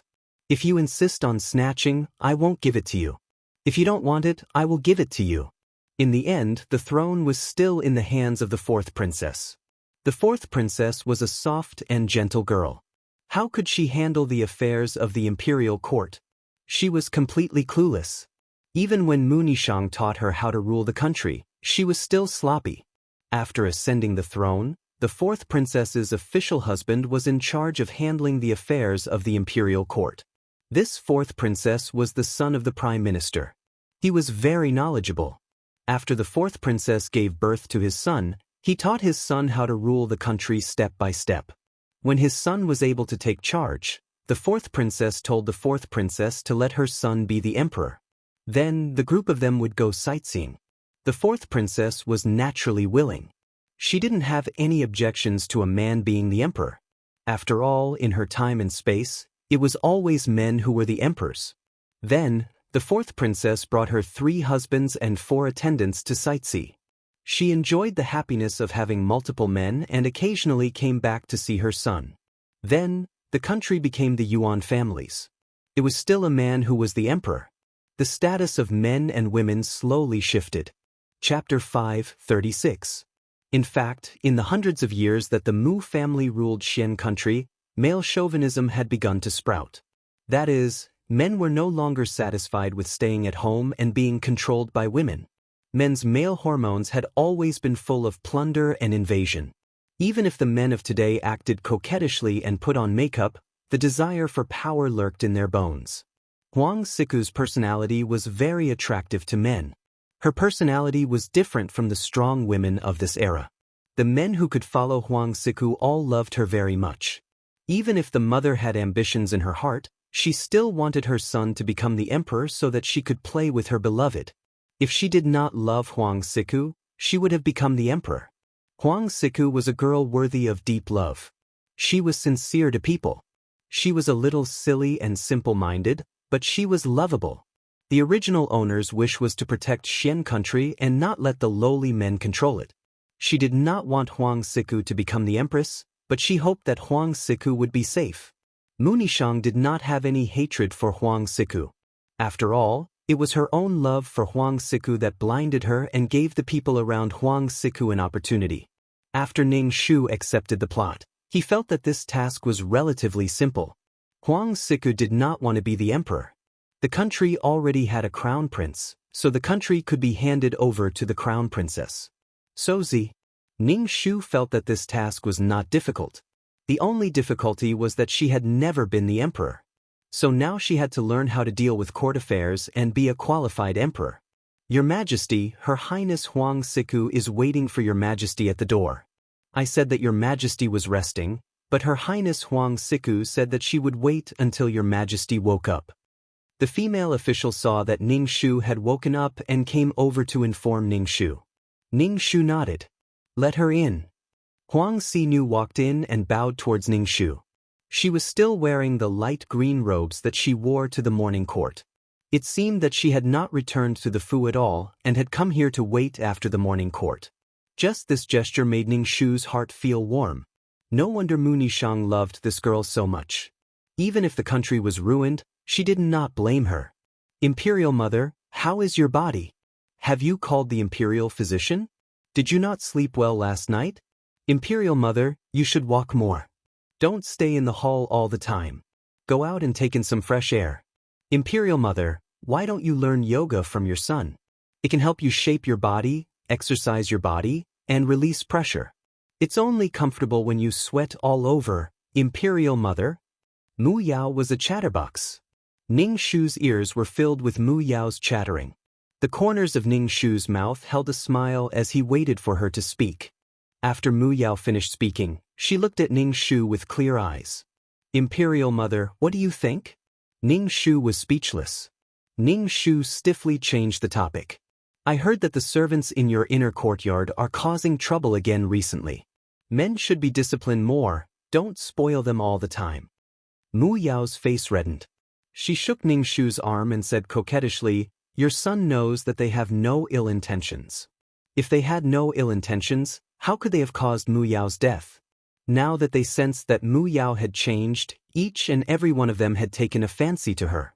However, they just had to put on its Sundara appearance and try their best to seduce her. Even the guards that Mu Nishang had sent to Mu Yao fell in love with her. The main thing was that Mu Yao was really too different. Even the son of the prime minister and the son of the minister who had his eyes above his head treated Mu Yao differently. Imperial Mother, your son will give you a massage. Your head will feel better. Mu Yao did not wait for Ning Shu's reply. She reached out to press on Ning Shu's temples and gently massaged around his eyes. Needless to say, Mu Yao's massage technique was really not bad. Ning Shu felt very comfortable. Yao, you're a noble daughter of the imperial family. You have to show a bit of dignity, understand? Ning Shu said with his eyes closed. Mu Yao was a soft and cute girl. Your son understands, Mu Yao said obediently. However, when faced with so many men, she had a feeling of being unable to straighten her back. Ning Shu did not really mind. Mu Yao's character was like this, and it could not be changed. Ning Shu had Mu Yao stay for breakfast, but during breakfast, Mu Yao was somewhat absent-minded. Ning Shu saw her like this and had her leave. Mu Yao bowed to Ning Shu, then ran back to her estate as if her butt was on fire.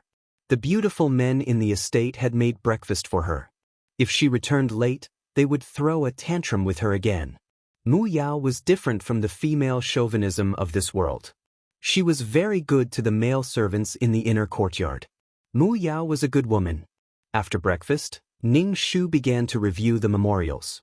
Although he had the original owner's memories, Ning Shu stared at these memorials for a long time before his mind wandered. Because these memorials were rambling for a long time, he did not know what to say. After a long string of words, he finally got to the main topic. Being an emperor was so difficult because of the people below. Moreover, there was not a single punctuation mark in the entire memorial. When Ning Shu silently read a sentence, he was already on the verge of death. He completely did not know where to stop the sentence. What a headache! Ning Shu read 2 memorials with difficulty. His head was dizzy and he closed the memorial. The female official Ning Shu said, Your Majesty, the Phoenix Empress heard that Your Majesty was not feeling well and made a tonic soup. Phoenix Empress? Ning Shu immediately felt as if he was struck by lightning. Previously, he only felt that this mission was simple. However, he neglected the fact that Mu Nishang was an emperor.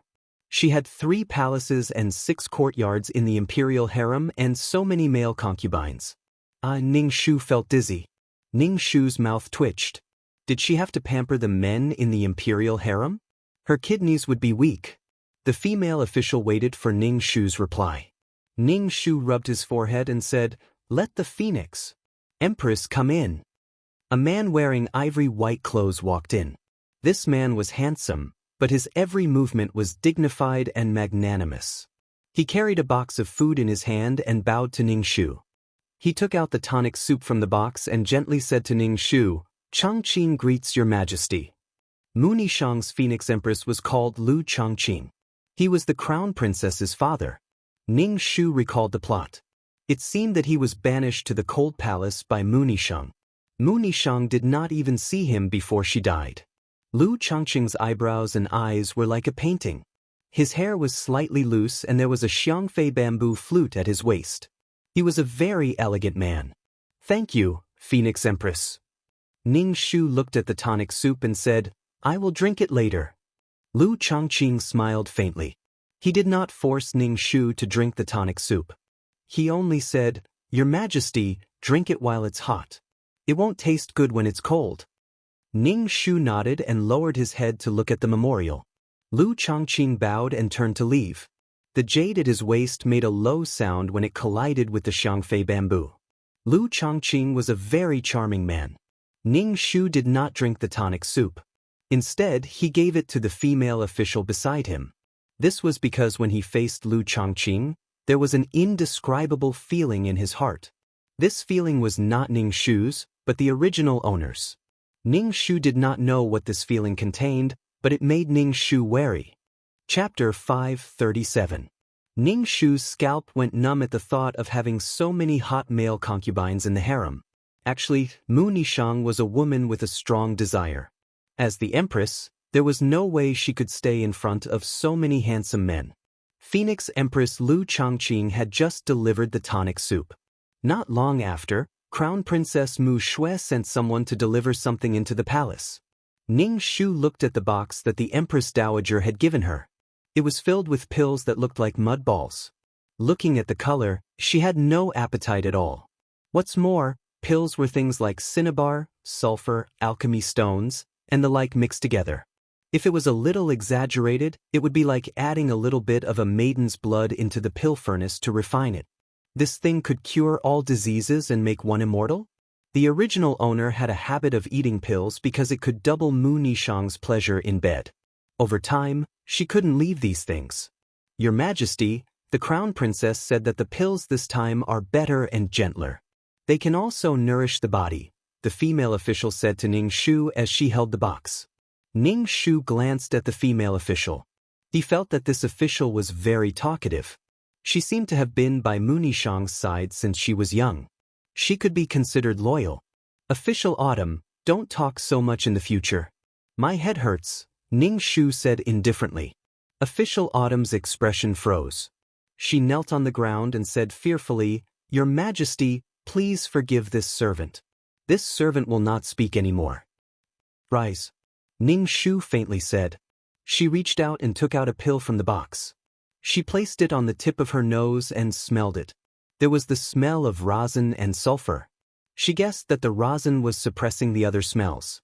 Thinking that there might be the blood of a young woman inside, Ning Shu felt a chill.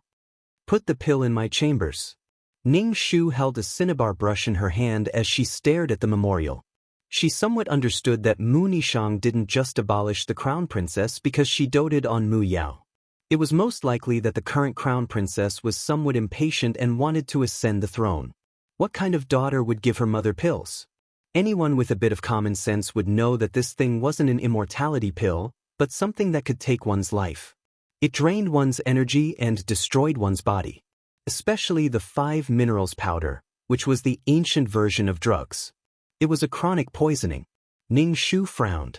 Originally, he wanted to give the throne to the rightful crown prince, but now it seemed that giving the country to Mu Shui was not what the original owner wanted.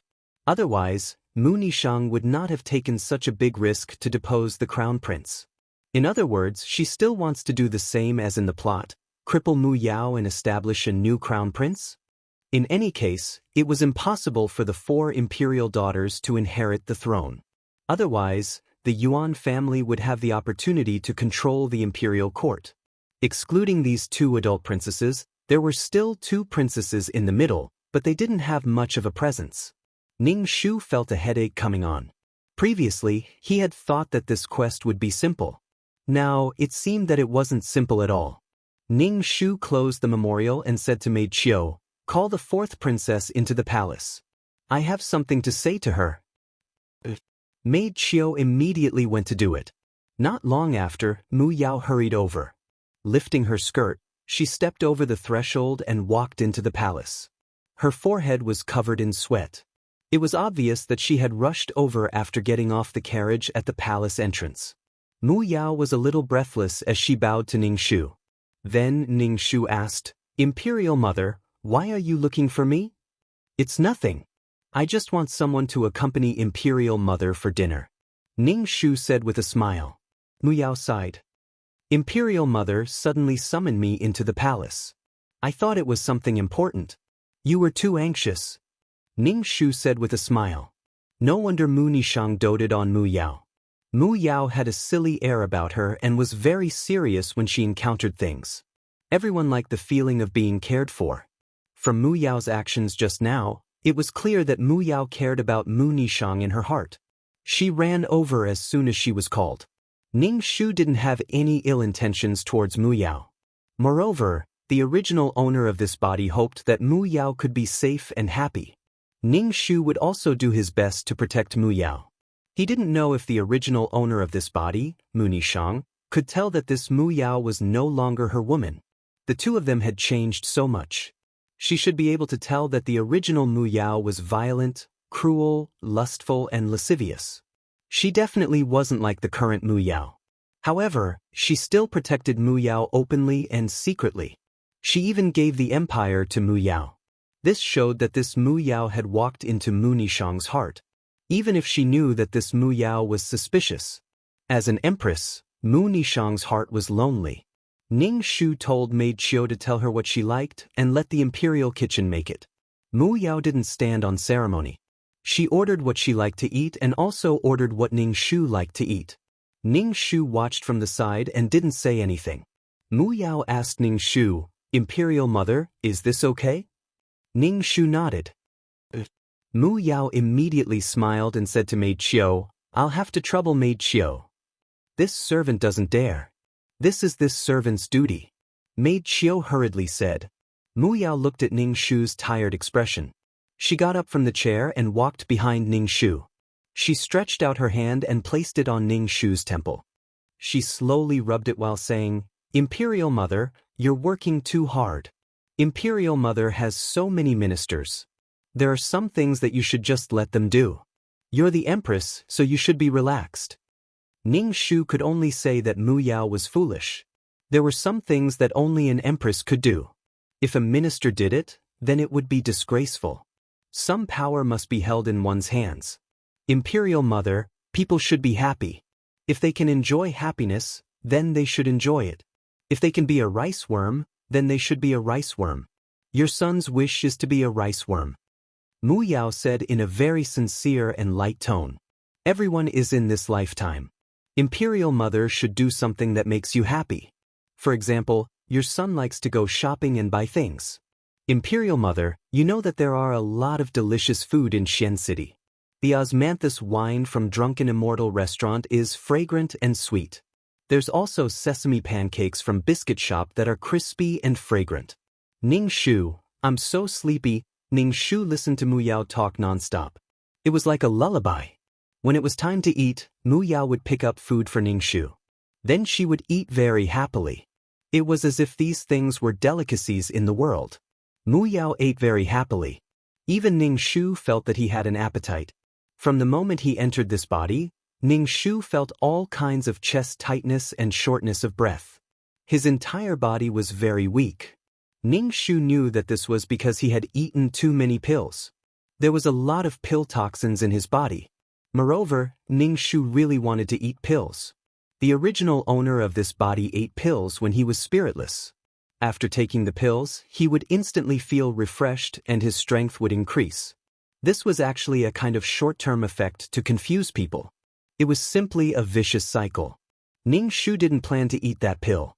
Every time he was upset, he would silently recite the clear heart incantation. Coupled with the effect of the calm halo, it wasn't that uncomfortable. After dinner, Ning Shu had Mu Yao go back. Call the imperial physician over. I'm not feeling well. Ning Shu said to Maid Autumn. Maid Autumn's face was filled with worry when she heard that Ning Shu wasn't feeling well.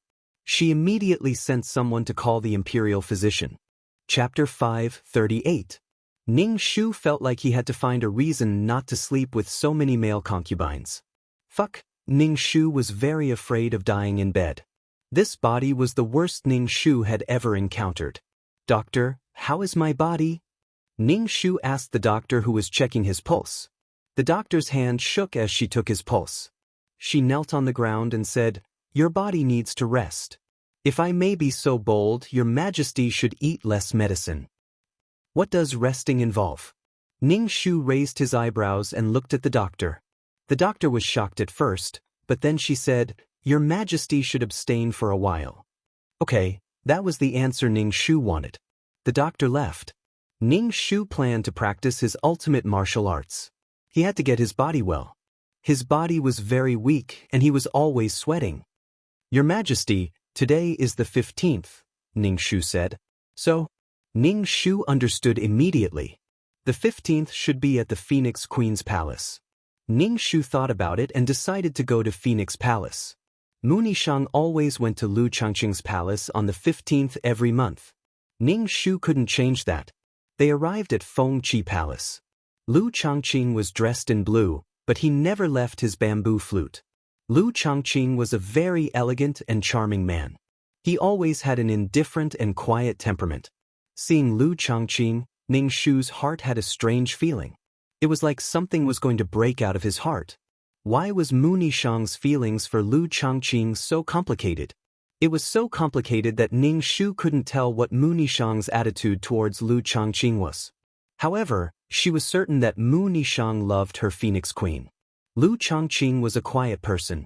He didn't talk much in front of Ning Shu. It was awkward for the two of them to sit like this. Ning Shu coughed. Lu Changqing looked at Ning Shu and said, "Your Majesty, how about I play the flute for you?" Ning Shu shook his head.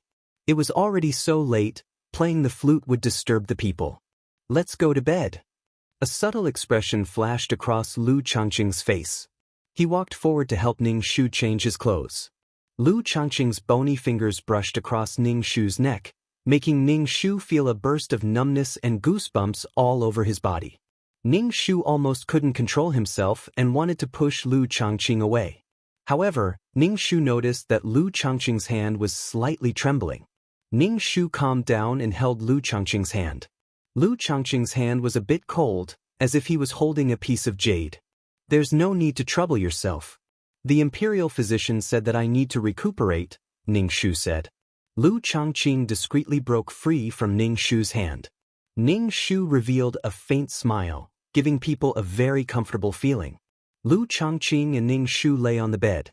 The two of them were speechless. They just looked at the top of the bed. Ning Shu felt as if he had long burrs. His entire body was uncomfortable. He said, "The matters of the imperial harem are all thanks to the Phoenix Queen's concern. I thank you." Lu Changqing was silent for a moment. Then, he said lightly, "This is my responsibility." Then, the two of them were speechless again. The atmosphere was a bit awkward. Ning Shu, why was it so tiring to talk? Ning Shu turned his back to Lu Changqing. Lu Changqing turned his head slightly and looked at Ning Shu's back. His eyes were unfocused. He reached out and placed his hand on Ning Shu's waist. He said lightly, "Your Majesty, sleep early. There's still morning court tomorrow." Ning Shu, "Fuck, can you not put your hand on my waist? It's so prickly." While Ning Shu was still struggling, Lu Changqing had already taken his hand back. Then, he turned his body so that he was back to back with Ning Shu. In this situation, it was truly husband and wife sharing the same bed but dreaming different dreams. Ning Shu frowned. Lu Changqing, the Phoenix Queen, was really strange. Ning Shu turned around. He reached out and grabbed a handful of Lu Changqing's ink-black hair. Then, he clearly felt Lu Changqing's body stiffen and become motionless. As expected, there was a problem. Ning Shu took his hand back and sat up from the bed. He said to Lu Changqing, "I suddenly remembered an important political matter to take care of. I'll be leaving first." Lu Changqing held Ning Shu's hand. His hand was very cold.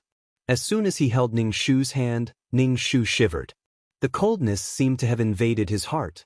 "Your Majesty, rest. It's already midnight. There'll be morning court soon." Lu Changqing's voice was clear and cold. He was saying words of concern, but his tone was both affectionate and emotionless. Ning Shu tightly frowned. Fuck, his heart was irritable. Especially when faced with this kind of Lu Changqing, who wanted to die but didn't die, who wanted to live but didn't have any energy. Ning Shu's heart had a lingering sense of irritation. This should be the original owner's mood. Ning Shu silently chanted the clear heart mantra in his heart to suppress this irritation. "Okay, sleep." Ning Shu lay down and chanted the clear heart mantra in his heart. As he chanted, he fell asleep. He didn't know how long he had slept, but Lu Changqing's cold voice sounded in his ear. "Your Majesty, it's time to leave the bed." Ning Shu woke up with a start. He felt his mouth and tongue dry, his body hot and dry. His heart was beating very fast. This body was really too weak. Ning Shu looked at Lu Changqing. Lu Changqing was sitting by the window with a book in his hand. The sunlight shone on his body, forming a faint layer of light. Even the cold and indifferent aura on his body dissipated by quite a bit. He was really a handsome man. Lu Changqing put down the book. Ning Shu walked over and picked up the clothes on the clothes rack. He said to Ning Shu, "Your Majesty, change your clothes." Ning Shu opened his arms and waited for Lu Changqing to put on his clothes. When Lu Changqing came closer, Ning Shu smelled the elegant scent on his body. Ning Shu felt that Mu Nishang must have liked this Lu Changqing. But in the short time he had spent with Lu Changqing, he didn't feel Lu Changqing's love for Mu Nishang. In other words, Lu Changqing didn't love Mu Nishang? So annoying. Whatever. The male concubines in the harem had nothing to do with her. She couldn't be bothered to worry about them. Lu Changqing helped Ning Shu tidy up his clothes. Ning Shu left. When she reached the door, Lu Changqing called out to her.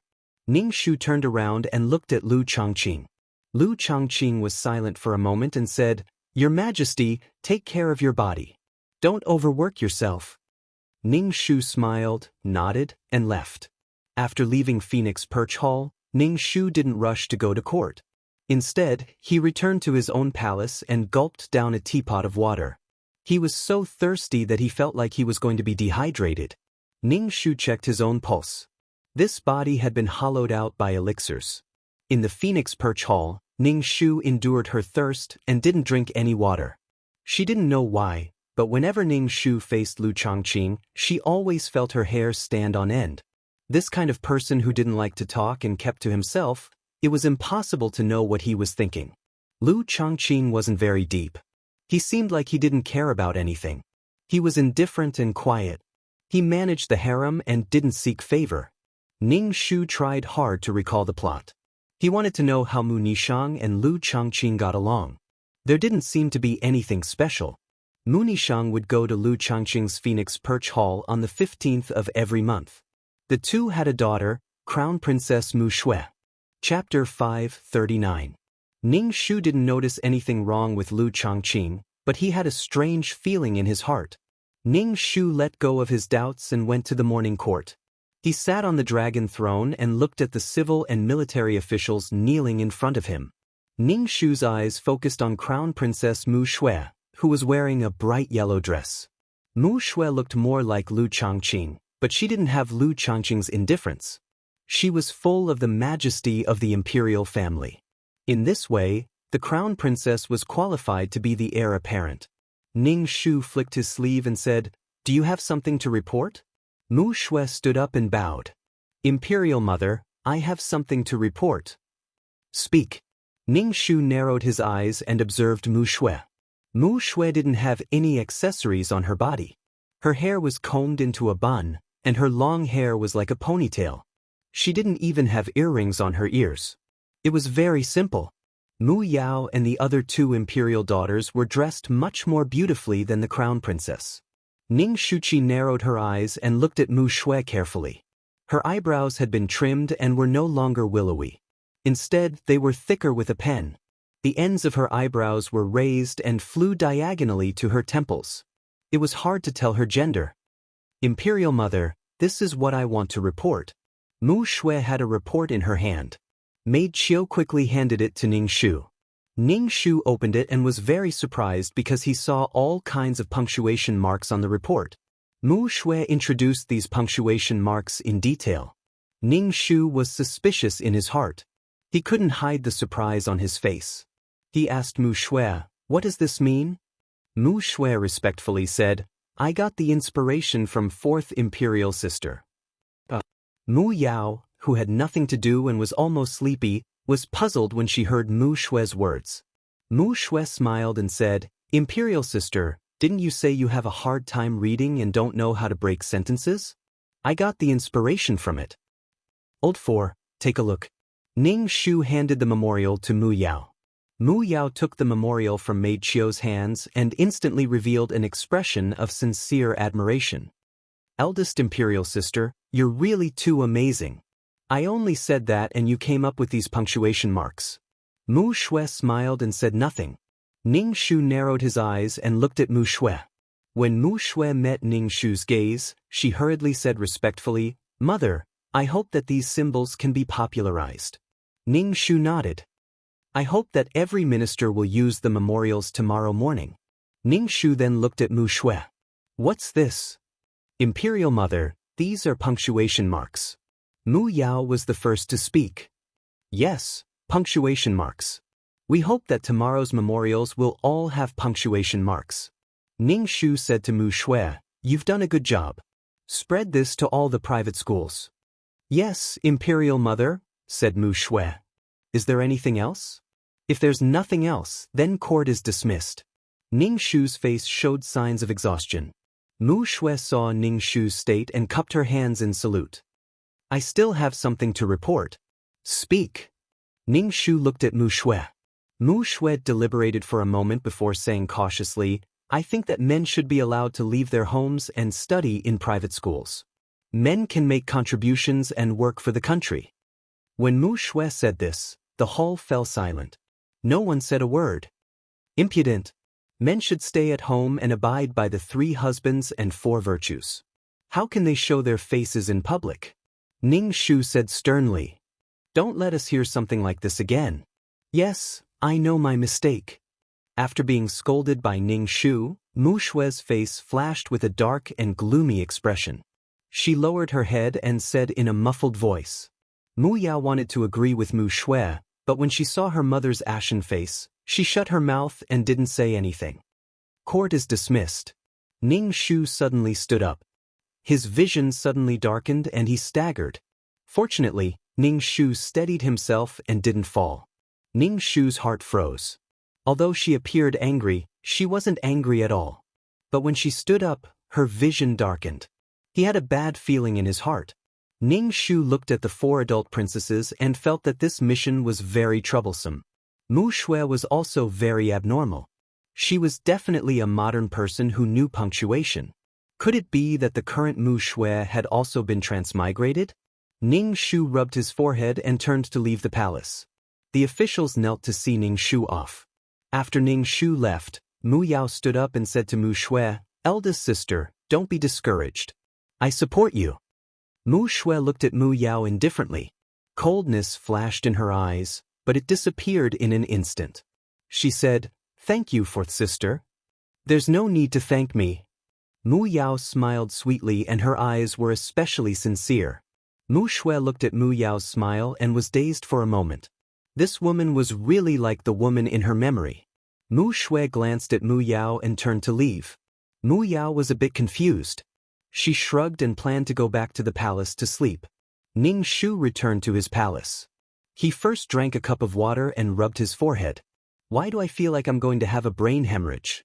He was also speechless. Why did Mu Nishang eat so many pills? There should be a limit to greed. Ning Shu called a royal shadow guard over and told him, "Go and investigate the crown princess' living habits for me. If there is anything unusual, report it to me."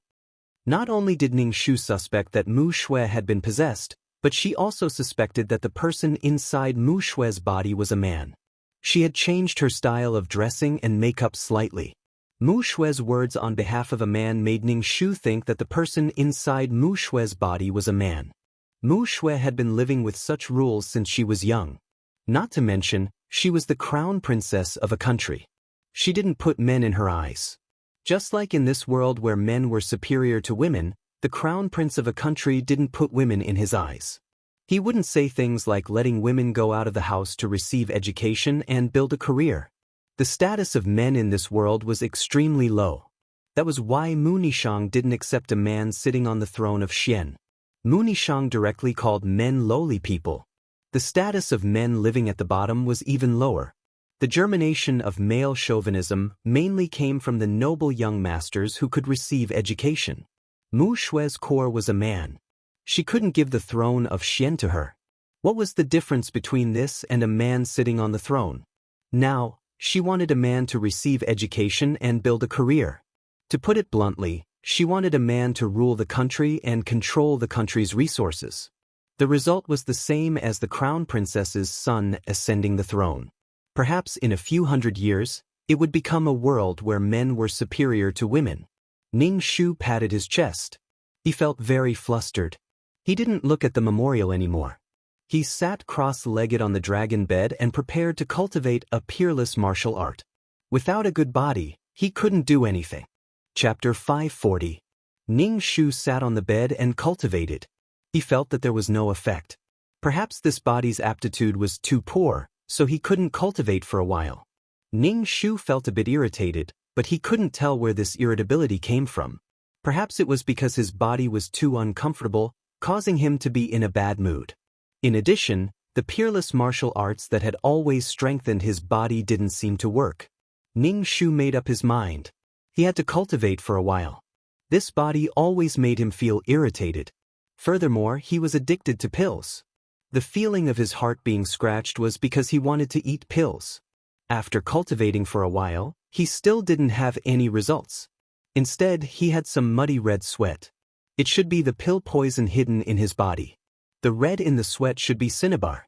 After a comfortable bath, he felt a lot more refreshed. Even his muddled mind was a lot clearer. After reading a few memorials, Ning-shu planned to go out and relax. He wanted to relieve the irritation in his heart. Ning-shu needed to be calm to complete his mission. Only with a calm heart could he notice the changes in his surroundings. After walking around the imperial garden for a while, he met a male concubine playing in the garden. This male concubine's posture was very enchanting. He wore gauzy clothes. Through the gauze, one could see 2 red dogwoods on his chest. Although he was enchanting, it was obvious that he was a man. When the male concubine saw Ning-shu, his eyes lit up. It was like an ant seeing a piece of candy. He immediately pounced over. When the male concubine came close, Ning-shu smelled the heavy incense on his body. He took 2 steps back. "Your Majesty, why haven't you come to see Lu recently? Lu misses your Majesty." The male concubine, Ning-shu, said unhappily. Ning-shu raised his eyebrows. "Didn't the Phoenix Empress tell you? I haven't been feeling well recently. I won't be entering the harem for the time being." The male concubine called Lu pouted and didn't say anything. Seeing him like this, Ning-shu knew that the Phoenix Empress had spoken to these male concubines. At first glance, Lu Zhongqing was a capable man. He took good care of the harem for the original owner. Ning-shu could not figure out why Mu Nishang would banish him to the cold palace. Was it because of the crown princess? Mu Nishang should have feelings for Lu Chongqing. Why didn't she look at Lu Chongqing even when she died? If you have nothing to do, just stay in your palace. The sun is so strong that it will burn your skin, Ning-shu's concubine said. Really? The male consort touched his face. Ning-shu bowed and left in a hurry. The men in the harem all used their beauty to serve others. Of course, they cared about their appearance. Ning-shu wandered around and came to Lu Chongqing's Phoenix Perch Hall. Just as he was considering whether or not to go in, he saw Mu Shui come out. When Mu Shui saw Ning-shu, she was stunned for a moment. She quickly walked over and saluted Ning-shu. Ning-shu looked at Mu Shui. His eyes flashed and he said, "Crown Princess, are you here to see the Phoenix Queen?" "Yes, I am here to see my father. I am going to leave now," Mu Shui said respectfully. Ning-shu did not know if it was an illusion, but Mu Shui was very respectful, but Ning-shu felt that Mu Shui's attitude was not that respectful. Ning-shu nodded. Mu Shui said goodbye and left. Ning-shu looked at Mu Shui's back. The more he looked at her, the more she looked like a man. A woman's body was soft, and it was inevitable that she would sway her hips when walking. But Mu Shui walked straight. Ning-shu guessed that she was walking with her hips tight. Ning-shu looked at Phoenix Perch Hall. He did not plan on going in. Every time he faced Lu Chongqing, he felt awkward. After all, she was not Mu Nishang. It would be bad if Lu Chongqing saw something. Ning-shu turned and left. He was going to return to his palace. After returning to the palace, Ning-shu sent a few royal secret guards to observe the second princess Mu Meng and the third princess Mu Rou. He wanted to see if they could become the empress. If they couldn't, then he would find a younger one and make more arrangements to ensure the stability of the country. In any case, Ning-shu could see that Mu Nishang's intention was not to let a man usurp the country. She wanted to ensure that the country was in the hands of the Mu clan. During this time, Ning-shu did not give up on cultivating peerless martial arts. However, he did not manage to cultivate Qijin. Generally, in the modern world where there was less spirit energy, it was impossible to cultivate Qijin. In ancient times, it was possible to cultivate Qijin. However, Ning-shu took a lot of time to cultivate this body. But it was still useless. When he cultivated, he would sweat and expel some pill toxins from his body. However, it was not enough for Ning-shu. The secret guard that Ning-shu sent to observe Mu Shui came back and told Ning-shu what he had observed. Ning-shu sorted out the things that the secret guard said. Mu Shui always wore black clothes in her mansion. She never wore jewelry. She basically didn't let the servants serve her. She also didn't enter the backyard. The bulge in front of her chest was also restrained. Ning-shu was 100% sure that the person in Mu Shui's body was a man. Moreover, it was a man with serious ideas. It was getting more and more lively. However, Mu Shui also did a good thing. That was, she made punctuation marks. Now, It was much easier for her to read memorials and deal with political affairs. Now, Ning Shu was going to take Mu Nishang's original path and remove Mu Shui from the position of crown prince. Did Mu Nishang discover something and risk shaking the foundation of the country to remove Mu Shui from the position of crown prince?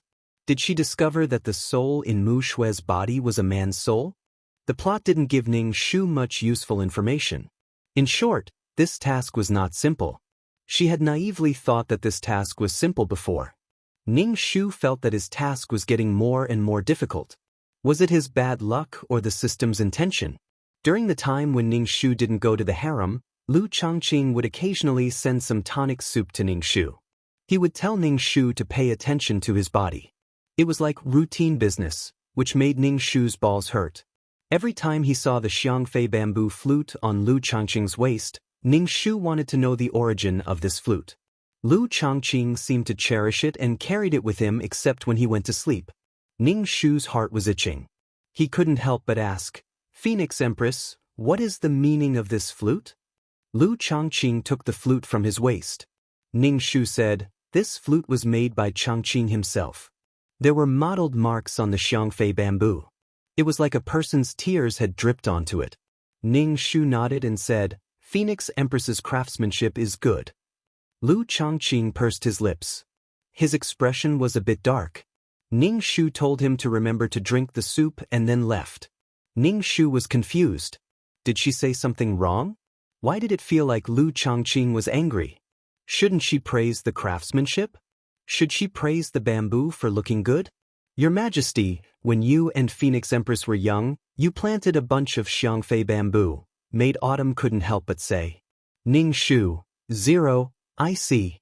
Chapter 541. Lu Changqing carried the bamboo that he planted with Mu Nishang. Did it mean that Lu Changqing also had feelings for Mu Nishang? Damn, it seemed that he had to have less contact with Lu Changqing in the future. They grew up together, so he must know Mu Nishang very well. Even if he knew the reason why Lu Changqing carried Xiangfei's bamboo flute, Ning Shu still didn't plan to drink the tonic soup Lu Changqing brought over. It was just a kind of intuition. Ning Shu was thinking about how to remove Mu Shui from the position of crown prince. Could he put the Empress dragon robe in Mu Shui's residence like Mu Nishang? He still felt that it was inappropriate to punish Mu Shui with the crime of rebellion. He had to think of a better way. The method of putting the dragon robe must catch the other party off guard. If the other party was on guard, it would be for nothing. Instead, he would be blamed by the other party. After meeting Mu Shui a few times, Ning Shu felt that the soul in Mu Shui's body was a relatively deep person. This method might not be effective. Ning Shu's head hurt thinking. Mu Shui didn't do anything immoral. Some time ago, she even created punctuation marks, which were beneficial to the country. As long as she didn't do anything excessive, Mu Shui's position as crown prince was stable. Mu Shui basically didn't show up in front of Ning Shu. This made Ning Shu a little unsure of Mu Shui's way of doing things. Last time, Mu Shui proposed to let a man be an official. After being scolded by her, Mu Shui never mentioned this matter again. Obviously, she kept it in her heart. On the other hand, whenever Mu Yao encountered something fun or delicious, she would bring a portion for Ning Shu. She was a filial daughter. Ning Shu looked at Mu Yao's peach blossom face and guessed that she met another handsome man. He asked, "I heard that you've been very close to the son of Prime Minister Yuan recently." "Who's close to him?" "I'm not." Mu Yao's face turned red and she almost jumped up. Ning Shu glanced at her. "If you're not, then you're not. I've heard some rumors in the palace. If you don't like it, then don't do anything and don't ruin the mother's reputation. Otherwise, he can only marry you in the future." Worry appeared on Mu Yao's face. Ning Shu asked, "Will I really ruin his reputation? Why don't I marry him?" Ning Shu was speechless. "Good child, go play somewhere else." Ning Shu originally thought that Mu Yao and Mother June wouldn't get married so quickly, but Mu Yao knelt down with a plop during the morning court the next day, asking Ning Shu to decree the marriage. "Imperial Mother, I want to marry the Origin Lord." Mu Yao spoke bluntly and directly. "Is the mother's is said asked Mu's. Asked Yao's was the mother to asked Mu. Ning Shu looked at Yuan Jun's mother's expression and knew that Mu Yao did not inform Yuan Jun's mother at all. Prime Minister Yuan pondered in his heart. His Majesty doted on the 4 imperial daughters. Lady Yuan and the 4 imperial daughters could be considered a good home. Prime Minister Yuan understood his son. He was proud and would not bow down to a woman. 4th Princess Huang was a woman with a good temper. She should be able to tolerate Yuan Jun. It's my honor, said Mu Mu. Ning Shu had only issued an edict to bestow the marriage, allowing Yuan Jun to marry Mu Yao as the principal husband. Ning Shu had no intention of separating the two of them. Mu Shui's son ascended the throne by chance. Ning Shu didn't even let Mu Yao touch the edge of the throne. Mu Shui didn't have the ability to do that. Ning Shu and Mu Mu agreed on the wedding date. Mu Yao was smiling the whole time. She was very happy. Obviously she liked Mu Shui very much. Ning Shu glanced at the silent Mu Shui and asked, "Crown Princess, do you have a man you like? The position of your official husband is vacant. You should have a man to take care of you." Mu Shui's face stiffened and then returned to normal. If Ning Shu didn't look carefully, he wouldn't be able to see the change in Mu Shui's expression. "I'm not in a hurry. When I have a man I like, then I will ask Imperial Mother to give the marriage decree," Mu Shui said respectfully. Ning Shu nodded. Then he felt a fishy sweetness in his throat. Then hot blood poured into his mouth. His mouth was full of the taste of blood. Shit. What's going on? Ning Shu's face changed.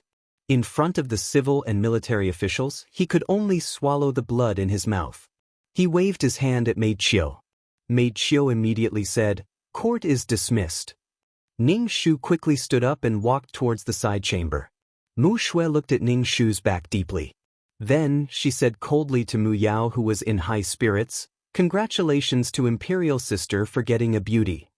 "Thank you, Imperial Sister." Mu Yao smiled very happily. Mu Shui just grinned and didn't say anything. Her eyes were on Mu Yao. When Ning Shu arrived at the side chamber, he vomited a mouthful of blood. Ning Shu didn't know why he suddenly vomited blood. Ning Shu checked his pulse and frowned. His pulse seemed to be normal. "Your Majesty?" Mei Chiu was shocked when she saw Ning Shu vomiting blood. Ning Shu wiped the blood from the corner of his mouth and chin. "Don't spread the news. Call the imperial physician over." Her symptoms seemed like she was poisoned. Impossible. If she came into contact with the source of the poison, she would have noticed it. Ning Shu only had a superficial understanding of medicine. However, he was more proficient in the art of poison. He didn't expect that he would be poisoned one day. Ning Shu repeatedly checked his pulse. However, it didn't seem like he was poisoned. Could it be that his medical skills were too bad? Damn, being the emperor was really tough. He was always poisoned and there were always unruly people who wanted to harm him. In any case, Ning Shu couldn't figure out how he was poisoned. After the imperial physician arrived, Ning Shu hurriedly had the imperial physician check his pulse. The imperial physician checked for a while before shaking his head. "Your Majesty's pulse seems to be poisoned, but it also doesn't seem to be poisoned." The imperial physician used a silver needle to touch the blood that Ning Shu had vomited on the ground. He observed that the needle had changed color. "It should be poison." Ning Shu waved his hand to dismiss the imperial physician. He took out the antidote pill he had exchanged for and ate one. He thought that the antidote pill would be enough to cure the poison in his body. However, not long after, Ning Shu vomited blood again. Ning Shu was a bit confused. Why didn't the antidote pill produced by the system work? Ning Shu's hand trembled as he wiped the blood from the corner of his mouth. 2333, what's going on? Ning Shu called out to 2333 in his mind. This situation was a bit strange. "Let me scan your body first," 2333 said. Then he remained silent. Ning Shu suppressed his impatience and asked, "What's going on?" "You are poisoned. To be precise, it is a curse. And it is a system product," 2333 said. Ning Shu, what the fuck? This meant that there was another quest taker in this world. And this quest taker had cursed her without her noticing. Is there a way to cure it? Ning Shu asked 2333. 2333 was silent. Ning Shu's heart was cold. If he died, this quest would be considered a failure.